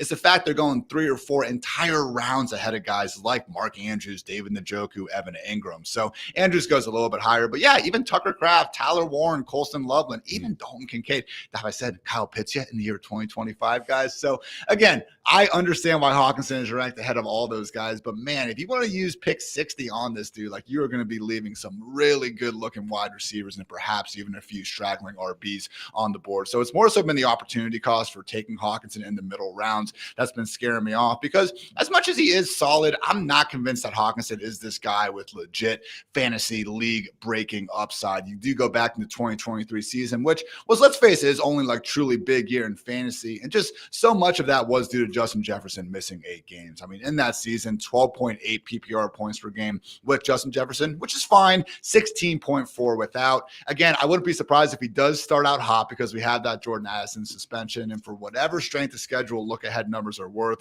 the Vikings do have the best tight end schedule in September. But it is a situation where, again, over the course of the entire season, I'm more willing to use some of those late round darts at tight end versus, getting back into the middle rounds. And honestly, I would, again, just advise people to be willing to do that, because I know sometimes we have this desire where it's like, oh man, everyone's taking their quarterbacks right now. Like, I need to kind of get that spot filled. Same thing at tight end. Just wait, guys, because man, do a mock draft, do, maybe a low number best ball. Like, you're going to be surprised at the sort of quarterback and tight end names that are still going to be available in the double digit rounds. Because guess what? That's when everyone else that already drafted the quarterback or tight end are trying to then catch up at the other positions. Right. I think, if I may, just to add to that, in home leagues, people are sort of anti-rookies. They want to know what they know already. And Ian, Warren is tight end 6 in high stakes right now. And he's got Daniel Jones for the entire season.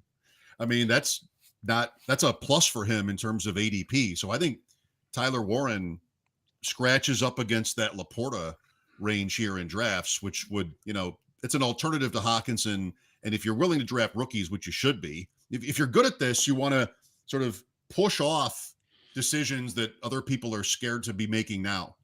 And that could be just, you're going to stream quarterbacks sometimes, you're going to stream tight ends sometimes, kickers and defense always. You're going to outwork the guys around you.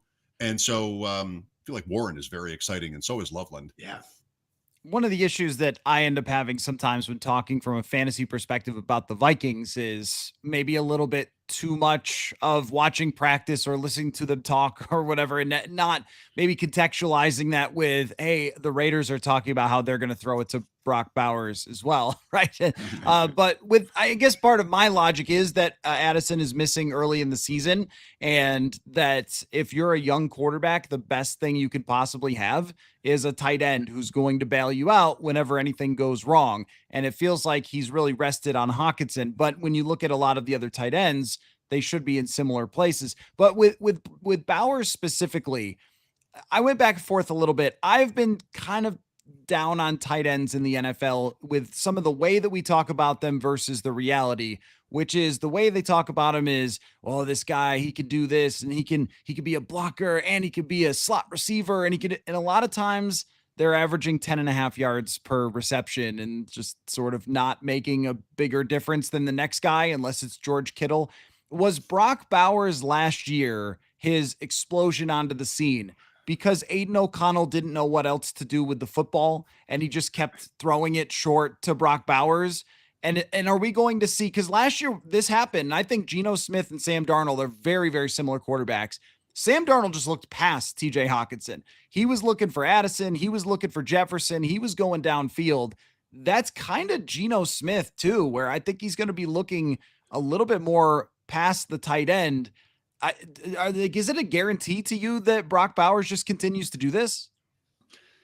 I mean, I think it's really tough to rank him outside the top 3, but if you wanted to go ahead and put McBride and George Kittle in front of him, I don't think it's sacrilegious or anything crazy like that. But I will say, guys, I mean, the fact that Bowers is getting that mid-round 2 price tag, I had not been willing to really pony up and pay that. Because, again, similar thing at quarterback here. When we're talking about the Josh Jacobs, Bucky Irvings, Ladd McConkey's on the board, I'm just going to be leaning more into that because I do think you can get arbitrage versions of Brock Bowers a little bit later. So round 2-3 turn, all of a sudden you're looking more so at the Marvin Harrison Jr.'s, maybe the Kenneth Walkers of the world. Yeah, sure. Go ahead and give me the elite tight end in that case. And obviously things change if we are in these tight end premium leagues where you get 1.5 points per reception. But it is just a thing where, I mean, trying to find that consistency. And that's, again, another situation where we talked about with Justin Jefferson. Like, Trey McBride was able to outscore Brock Bowers last year. Trey McBride has no OC change. Trey McBride has no quarterback change and everything. Geno Smith might actually be better than Kyler. I don't even think that's too much of a hot take here. And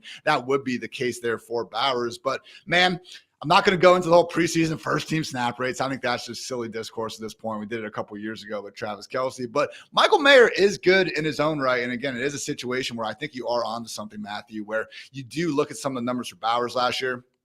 I think he scored over like 33 extra points than the next closest tight end in the fourth quarter. And okay, as much as I would love to say, look how clutch this guy is. I think we watched the Raiders last year. Let's face it, a lot of that was garbage time. So again, the talent is there. I am lucky enough to have Bowers on, I think, 2 of my 5 dynasty teams. So fully believing in the guy in the long term. Again, tight end 1, by all means, go ahead and rank him as that. But it's not just about where he stands at tight end. And Mike, like, this is what kind of annoys me with the people that are for Brock Bowers, where they're like, oh, it's Brock Bowers. How can you not believe in that talent? Yeah, I believe in the talent, but he's going next to A.J. Brown. He's going next to Chase Brown, Ladd McConkey, all these other fantastic players. Like, I need more than that when I'm using a mid-second round pick on the guy.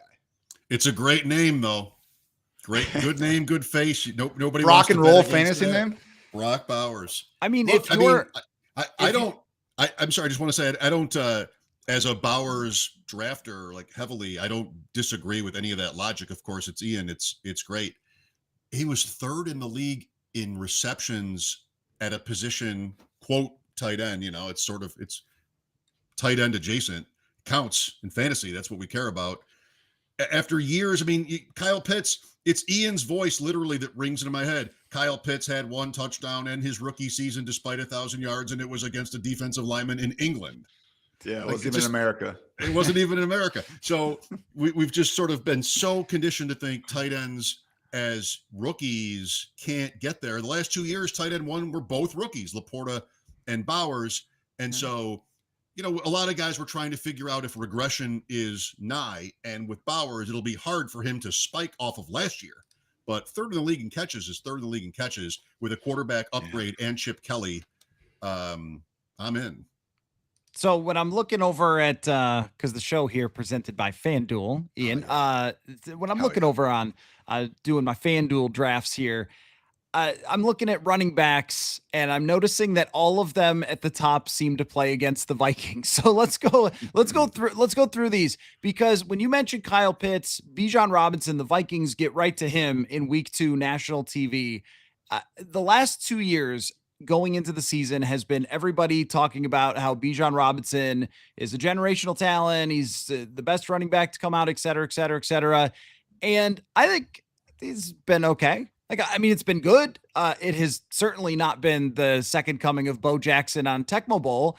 And then I'm looking over at FanDuel on the sportsbook side and seeing that he's one of the running backs that you can buy for going over 2,000 yards this year. Like, what am I missing on Bijan Robinson? Or is this the year where he has this breakout that he's expected to have? He did have a pretty special season last year. Now, it was coming with Saquon and Derrick Henry and Jahmyr Gibbs and some of these guys going even more nuclear. So, I'm not necessarily besmirching Bijan not getting enough love. Also, kind of like really, man, those last 4 or 5 games, he was putting up some big time numbers. Jonathan Taylor was in a similar boat as that as well. But again, nearly 1,900 yards and 15 touchdowns for the dude. And just when you are comparing him against these top backs, again, because we have to be picky there at the top, Jahmyr Gibbs, David Montgomery is not going anywhere as much as people would love to try to wish cast that. Saquon Barkley, again, it's more of a situation where I'm not as concerned about some of these skewed studies where it's the 400 touches. Like, you would think that if Saquon had gotten hurt against the Rams and finished with under 400 touches, then people would be more willing to draft the guy. So I don't exactly buy into all of that. Derrick Henry, Christian McCaffrey, you can talk about their age and everything. So it just seems like Bijan has the most pure profile in terms of still being a really good talent, being in an offense that honestly, I think the Falcons and the Cowboys could kind of be the NFC's version of the Bengals, the Cowboys especially, if Micah Parsons isn't going to be signed here. So I could see, again, what we saw in the last 2 weeks of the season: Falcons, Commanders, Falcons, Panthers, fantasy-friendly shootouts. And hey, Bijan has actually caught 119 passes over these past 2 years, so in full PPR, that goes a long way. And that's more so my concern with Saquon, because the hilarious thing is, as great as Saquon's year was last year, smash mouth, I put an L on my forehead, wrong for overthinking that guy and everything. But look, like, he had a career low in receiving like fantasy points per game, and he got stopped at the 1 yard line and did not score a touchdown because of Jalen Hurts, a league high 9 times. So again, wild that Saquon did all that and actually left some meat on the bone. But again, it's enough of a tiebreaker for me to be leaning to Bijan as the RB1. How good is Ian? How good is Ian as a professional here to know to go with his right hand with the L? Because I would just naturally do this. It's not even that good of a getting too used to it. Too many L's on the forehead these days. That's why. I think that the right point, the best point is the first point Ian made, which is like, people don't maybe understand how awesome a season he had. We had a couple of years of, oh, well, he's, you got to have Tyler Algier if you want Bijan Rob. The sort of the handcuff point was the discourse around him because of not just even necessarily Barkley and Henry, but the other veterans, who passed the test, flying colors, Jacobs and Mixon and Kamara and Connor, etc. Those guys became the story. And here's Bijan Robinson in year 3, quote, generational prospect, who was outstanding. And people like their offense, I think, as much as ever, far more than when Arthur Smith was there, but even more than last year. I think if you're in on the Falcons, he's even without that, I mean, he's justifiable at least at 102, 103 in drafts. I'd also rather have him than the other running backs who go there. Barkley's age, Gibbs and Montgomery, the points Ian made. Christian McCaffrey is kind of exciting in that same conversation. But Robinson was outstanding, has never done anything to suggest that he's not an elite player. And, it's NFC South. There are many reasons to bet on him. So I am in an 11-team league here on FanDuel. Yeah, no, I know. 11. Well, there's you could get it to 100, but I was like, that seems intimidating. So let me just go where I know I can get all really good players. How about? I mean, you guys are drafting the 5th wide receiver from the Cincinnati Bengals, who has had a good preseason, and I don't know if I'm quite intense. I got to work my way up to that in only our 2nd year of doing the FanDuel fantasy show here, but. In a league that's that size, which I think is for the normals, like not the nuts, is Jordan Mason worth it in the back end of that? Because you talk about putting things on your face. I think people are going to suggest I should tattoo Jordan Mason's name like across both eyes, like Post Malone or something. Only it just says Jordan Mason.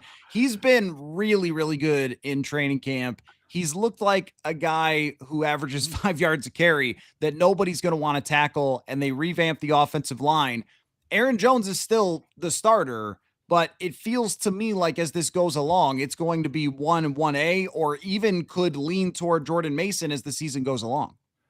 You are speaking my language right now, Matthew. This is one of my my guys for the year, Mr. Jordan Mason, because you can get him next to a lot of just pure handcuffs that don't even have this potential flex standalone value. Even if Aaron Jones was being slotted for a 3-down workhorse role, which he's not, and I understand that, you could still just make the case that, again, Jordan Mason going next to the Tyler Algiers and Trey Bensons of the world, like he is in some of these home league formats, would still be worthy of that, let alone, again, this flex value. I honestly think he basically profiles as David Montgomery, but 50 picks cheaper in a lot of these drafts. Okay. Again, I know it's a little weird where we're like, okay, he's going to have the goal line role. And you look at some of the inside the 5 numbers last year, and Mason wasn't all that good in his own right. But sometimes, like the Jalen Wright game from 2 weeks ago, you look at those carries sometimes. And again, it's such a small sample to begin with. I'm not exactly going to, hate on the guy too much for that. Jonesy has had a bit more struggles, over the years. But yeah, man, again, it's a situation where just everything we saw from Mason last year was awesome. First 8 weeks of the year, only Saquon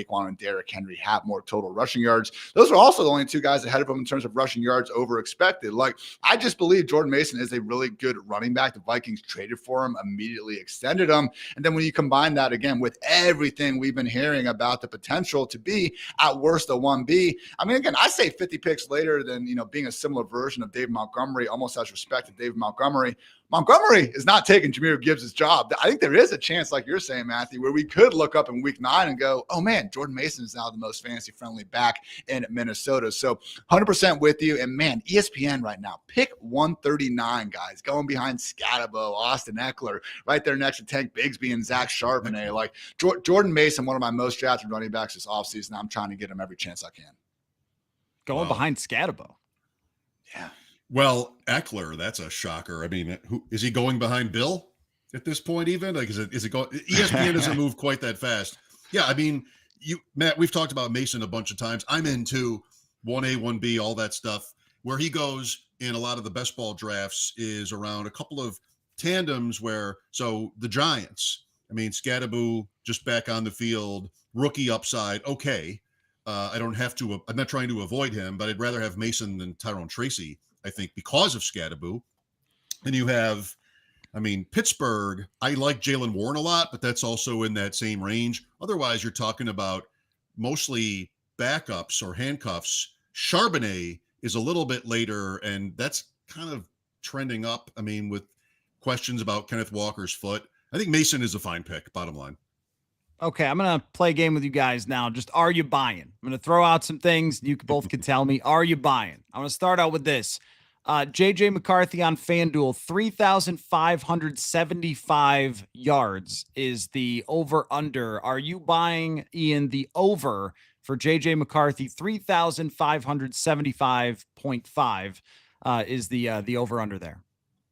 I'll buy the over. Now, I say that as someone who these days, guys, I just like betting $1 on stuff. 10 years of just not making significant money. It's like, you know what? I'm not so sure I have this figured out as well as some other people. So I know all the overs look good in August. But with that said, it's a situation where not just the Sam Darnold year, but man, even before that, who's getting the most out of Kirk Cousins, the freaking Mullins games, even the Pastronaut Joshua Dobbs was a thing for a good month there. So just out of respect to this offensive environment in KOC, even just removing the possibility for McCarthy to be really good in his own right, I'll take the over.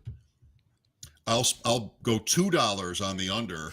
I'm an under better, and I think there's enough reason to think and enough people saying to just watch out for Minnesota's pass rate to continue as before. Plus, we have a player in McCarthy, nothing against him, who did not demonstrate in college. Circumstances may be 100% of this, that he was going to be a high volume passer. 35-75 is 210 a game, playing every game. So he's got to play every game. And that's not a really low number. Josh Allen barely had more than that, and he won the MVP last year. If their defense is great, their roster is great. That's sort of all pushing toward the under. So I'll go there. I think FanDuel's good at their job because Yeah. I have it right around there. And I think that if he throws for that many yards, that means they probably were ahead in some games and got to run. They do have a really good defense, but if some guys get banged up on this defense and then you're facing the Eagles, the Lions, the Chargers, you might end up having to pass the ball a little bit more because they have a really tough run in the middle of the season there.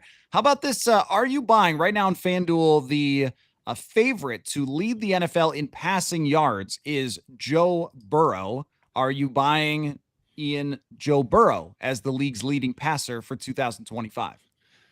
Should definitely be the favorite. I mean, my God, we want to start guys on the Bengals, number one priority. And then number two priority is probably starting guys playing the Bengals. I mean, my God, this defense I didn't know that it could get worse than last year, but based on what we've seen, this handful of preseason drives, guys, it certainly looks that way. So also Chase Brown, he's going to get his touches on the ground, but it's also just a situation where he's not going to exactly be forcing them to run the ball more. So between Chase, Higgins, my guy, Mike Gesicki, hopefully, ready to have that 7th or 8th year breakout, however long he's been around now. Yeah, I think Burrow could be up there. I will say, if you had to try to pick more of a dark horse for it, I'm sure Mahomes is up there too, but we are probably due for the sort of you almost have forgot season from Mahomes. And as great as Burrow's been, the NFL leader in passing yards per game these last 2 years, when you just look at their starts, Joe Flacco, guys. I'm not betting him, but I would be curious what those odds are. 1,000-1 Joe Flacco, that's something I'll put $1 on.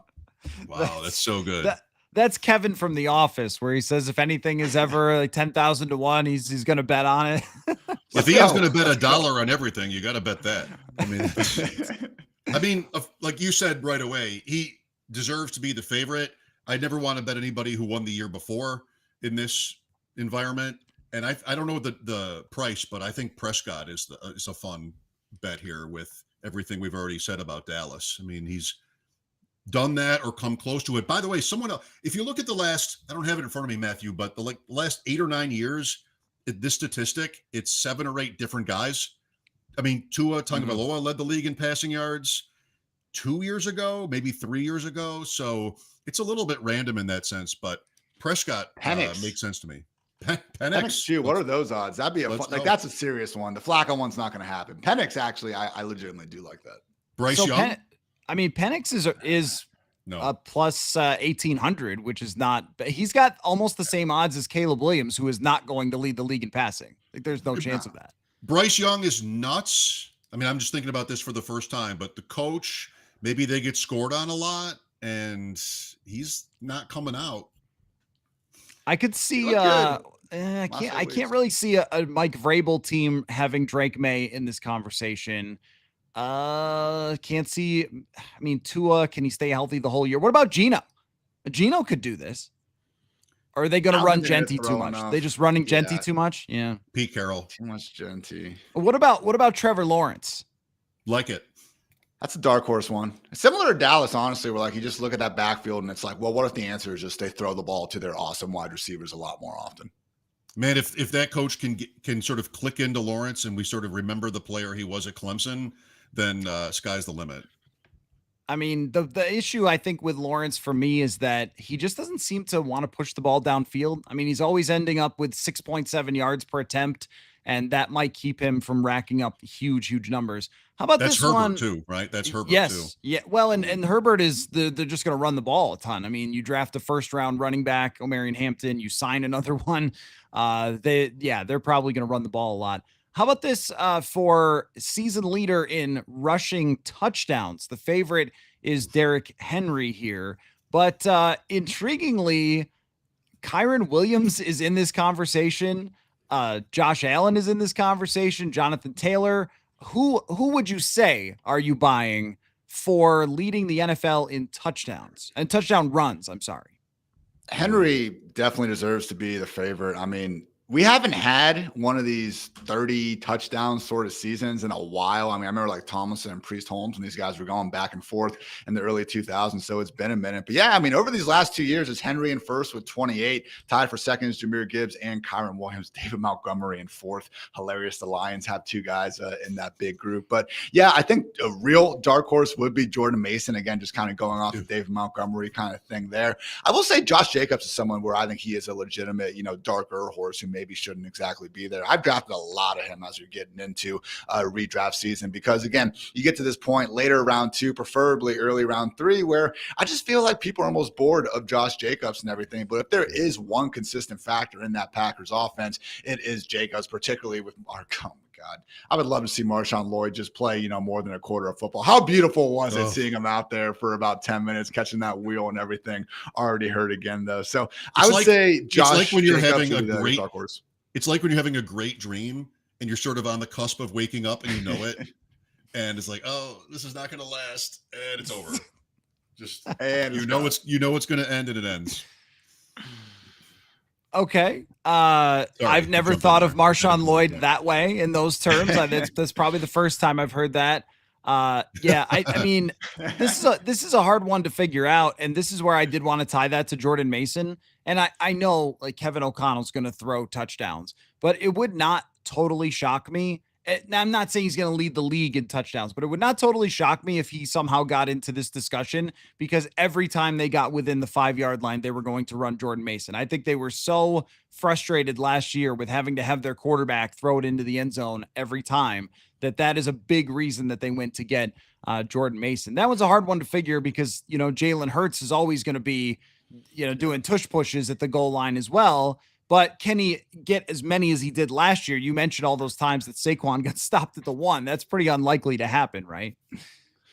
You think so, man, but it is just ridiculous with Philly. And it's funny because their running backs over the past 3-4 years, like I think Hurts got in 2021. So during that stretch, Eagles running backs, I think, are second only behind the Lions in rush attempts between the 2 and the 5-yard line. So they get that first crack and everything, but it's once they get to the 1-yard line that they, again, nosedive to 31st or 32nd in the league. So again, like if we didn't have the tush push, that would have been outlawed. I mean, the Saquon Barkley touchdown ceiling would have been out of this world. So only other name I will throw out there, he had 15 a few years ago, and that was before he was even the featured back. James Conner, guys, it's one of these situations where honestly, like a middle-class man's version of Derrick Henry, because not all dual threats are created equal. We have Josh Allen and Jalen Hurts with these absolutely ridiculous goal line roles. They don't use Lamar Jackson and Kyler Murray the same way. Obviously not. They are much smaller human beings. They shouldn't be used the same way, when the field is condensed like that. But James Conner would be a guy where we look up in December and, man, he already has 13, 14 touchdowns on the ground. Wouldn't shock me. If Lamar Jackson wanted to have 20 touchdowns, he would. He hands the ball off. He's, trying to he led the league in touchdown passes in 2019, and for 6 years I've been hearing about how much better a passer he is. Because that's zero rush attempts for Lamar inside the 5-yard line last year. Like, it's unreal. I mean, if he wanted to, he just would. Hampton is you can't bet the top 5 to 10 favorites in this award. Who led the league in rushing touchdowns 2 years ago? Raheem Mostert, and then he was cut. I mean, just it can you want to go a little bit wild. Genty, if they're good at all, Genty's a fun bet there. Hampton works. If my Carolina fever dream, to use an Ian term, comes to fruition, Chuba Hubbard is not nuts. Like, you get crazy at rushing touchdowns. I mean, James Cook had 2 in 2023, tied for the league lead last year. So maybe throwing out Jordan Mason isn't the craziest thing of all time. All right, one more question for you guys. The Buffalo Bills are Super Bowl favorites on FanDuel, along with the Baltimore Ravens. Both are plus 700. Because Mike resides in Buffalo, because I grew up in Buffalo, Ian, are you buying the Buffalo Bills to win this year's Super Bowl?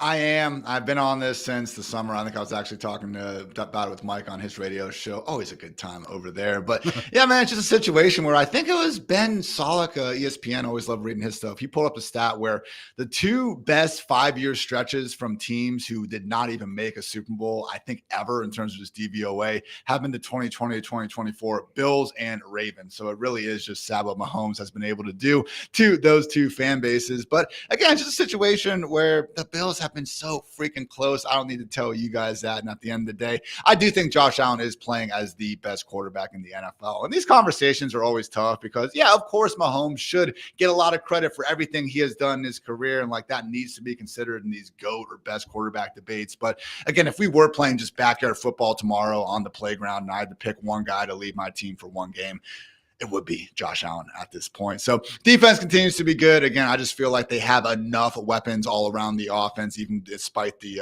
lack of a true number one. Hopefully, Keon Coleman for my bank account there. It's a situation where, give me the Bills. Mike? It makes sense. How do those things manifest? They're in the weakest division in the league. They're the biggest division favorite in the league. They're 4 marquee games in what happens to be their last year at their stadium. Ravens, Bengals, Chiefs, Eagles are all home games. So if the division, if New England isn't really good, or if nobody spikes there, then they should breeze to 11 or 12 wins. And then it's a matter of, can you get to 13 or 14? And for once in their recent history, get that 1 seed, such an advantage. So that's why I don't think the market sees the Bills as exactly better than the Ravens or necessarily even the Chiefs, but the division quality shapes that.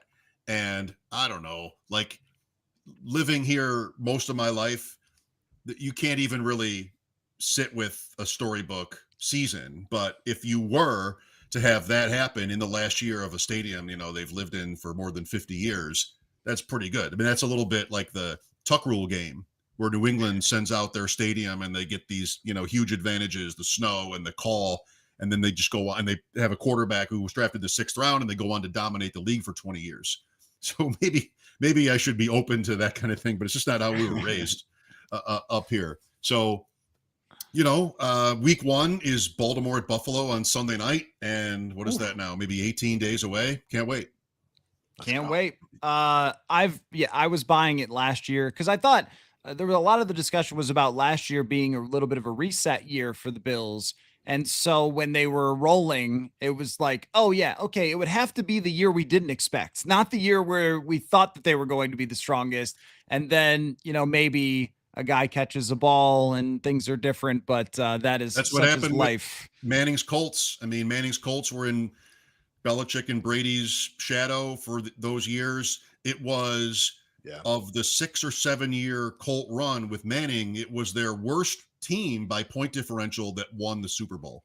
So you never know. If I was going deep dark horse, I would probably go with Jim Harbaugh's Chargers. Their defense is great. Someday Justin Herbert's going to have a great season and break through and have a great playoff game, so we can stop doing that whole thing with Justin Herbert all the time. But past that, kind of hard to find some deep cut Super Bowl favorites here. I mean, maybe if you're an Aaron Rodgers fan, you're thinking that they might be in that conversation. I don't know. There is a very clear, I think, drop off after about the first best 10 teams maybe in the league. Wouldn't you say? I think Houston could be interesting just because Will Anderson, Daniil Hunter. I mean, that pass rush is nasty. I was actually I was joking around on Twitter. I was like, is this just a slaughter every day in team period? Because you have arguably the worst offensive line versus maybe the best pass rush. One of the Texans beat reporters responded and said the offense has their moments. So always appreciate when I get that insight there as I'm being a dickhead on Twitter. But it's just one of these things where, again, I'm trying to look for teams, especially on defense. Like, do you have just enough blue chip elite players to potentially have one of these boom years? And just the way DeMeco Ryans has that team, man, like you can just tell they play hard and they are real SOBs to deal with on Sunday. So I don't love the fact that, again, so many PFF and Thorne, a lot of the O-line masterminds, like they are not very high in this group. But hey, Nick Caley, new OC, maybe they get back the offense just looking a little bit more like 2023, and that defense is enough for them to win some close games. Yeah, I think you got to look to the NFC for the Super Bowl bets. Any of these other AFC tier 2 teams, are they going to beat 2 or even 3 of those other teams, those beasts in the AFC, probably without home field advantage? I feel like that'd be close to miraculous. But in the NFC, there are maybe a half dozen teams you could talk yourself into. San Francisco has the easiest schedule I've ever seen. And they were in the Super Bowl 2 years ago with most of their same players. So not crazy at all to think that they could sort of cruise to 12 or 13 wins. If Stafford misses, if Murray's Murray, what is Seattle? Like that could easily happen. And then they're at home and with the bye in the NFC playoffs, Philadelphia just probably doesn't get the same sun run as before, and they have to throw more and just a couple of injuries. I don't know. There are some, it's polar opposites for me. In the NFC, I could talk myself into Super Bowl bets on Atlanta. I mean, several teams, the Rams. How close were the Rams last year to making it? Did we ever think they were good? Tampa Bay's not crazy either. I mean, they were one play away. What was Washington's over-under last year? 6.5, maybe, and they went 12-5 and went to the NFC Championship. So yeah, everybody would say the same thing, but the NFC has a much more wide open sort of outlook, I think. Mike Schopp, ADP chasing the main event. If you missed that on Monday night for you fantasy nuts out there, then go back and make sure you check that out. Fantasy Life, Ian Hartitz, always great to have you on. This was wonderful. A little round table action. Hopefully we could do it again when we finally have these answers. We're talking about projecting, and then after week 1, it'll all be thrown out the window. So thank you so much for your time as always, Ian. You're the best, man. Thank you, man. Always a pleasure chopping up with both of you. It is funny, though, guys. Like, we reach August where everything just makes sense in our mind. And then about 15 minutes into week 1, we're going to be like, oh, yeah, we know absolutely nothing. And the ball is not even round. But fun time, dudes. Best of luck to everyone in their fantasy drafts. Why is Trey Tucker scoring the first touchdown of the NFL season a 75-yard pass? Did anybody ever draft him once in Raiders Patriots? That's how it's going to go. All right, guys. Thank you for your time. And thank you all for listening to another episode of the FanDuel Fantasy Show. We'll catch you later.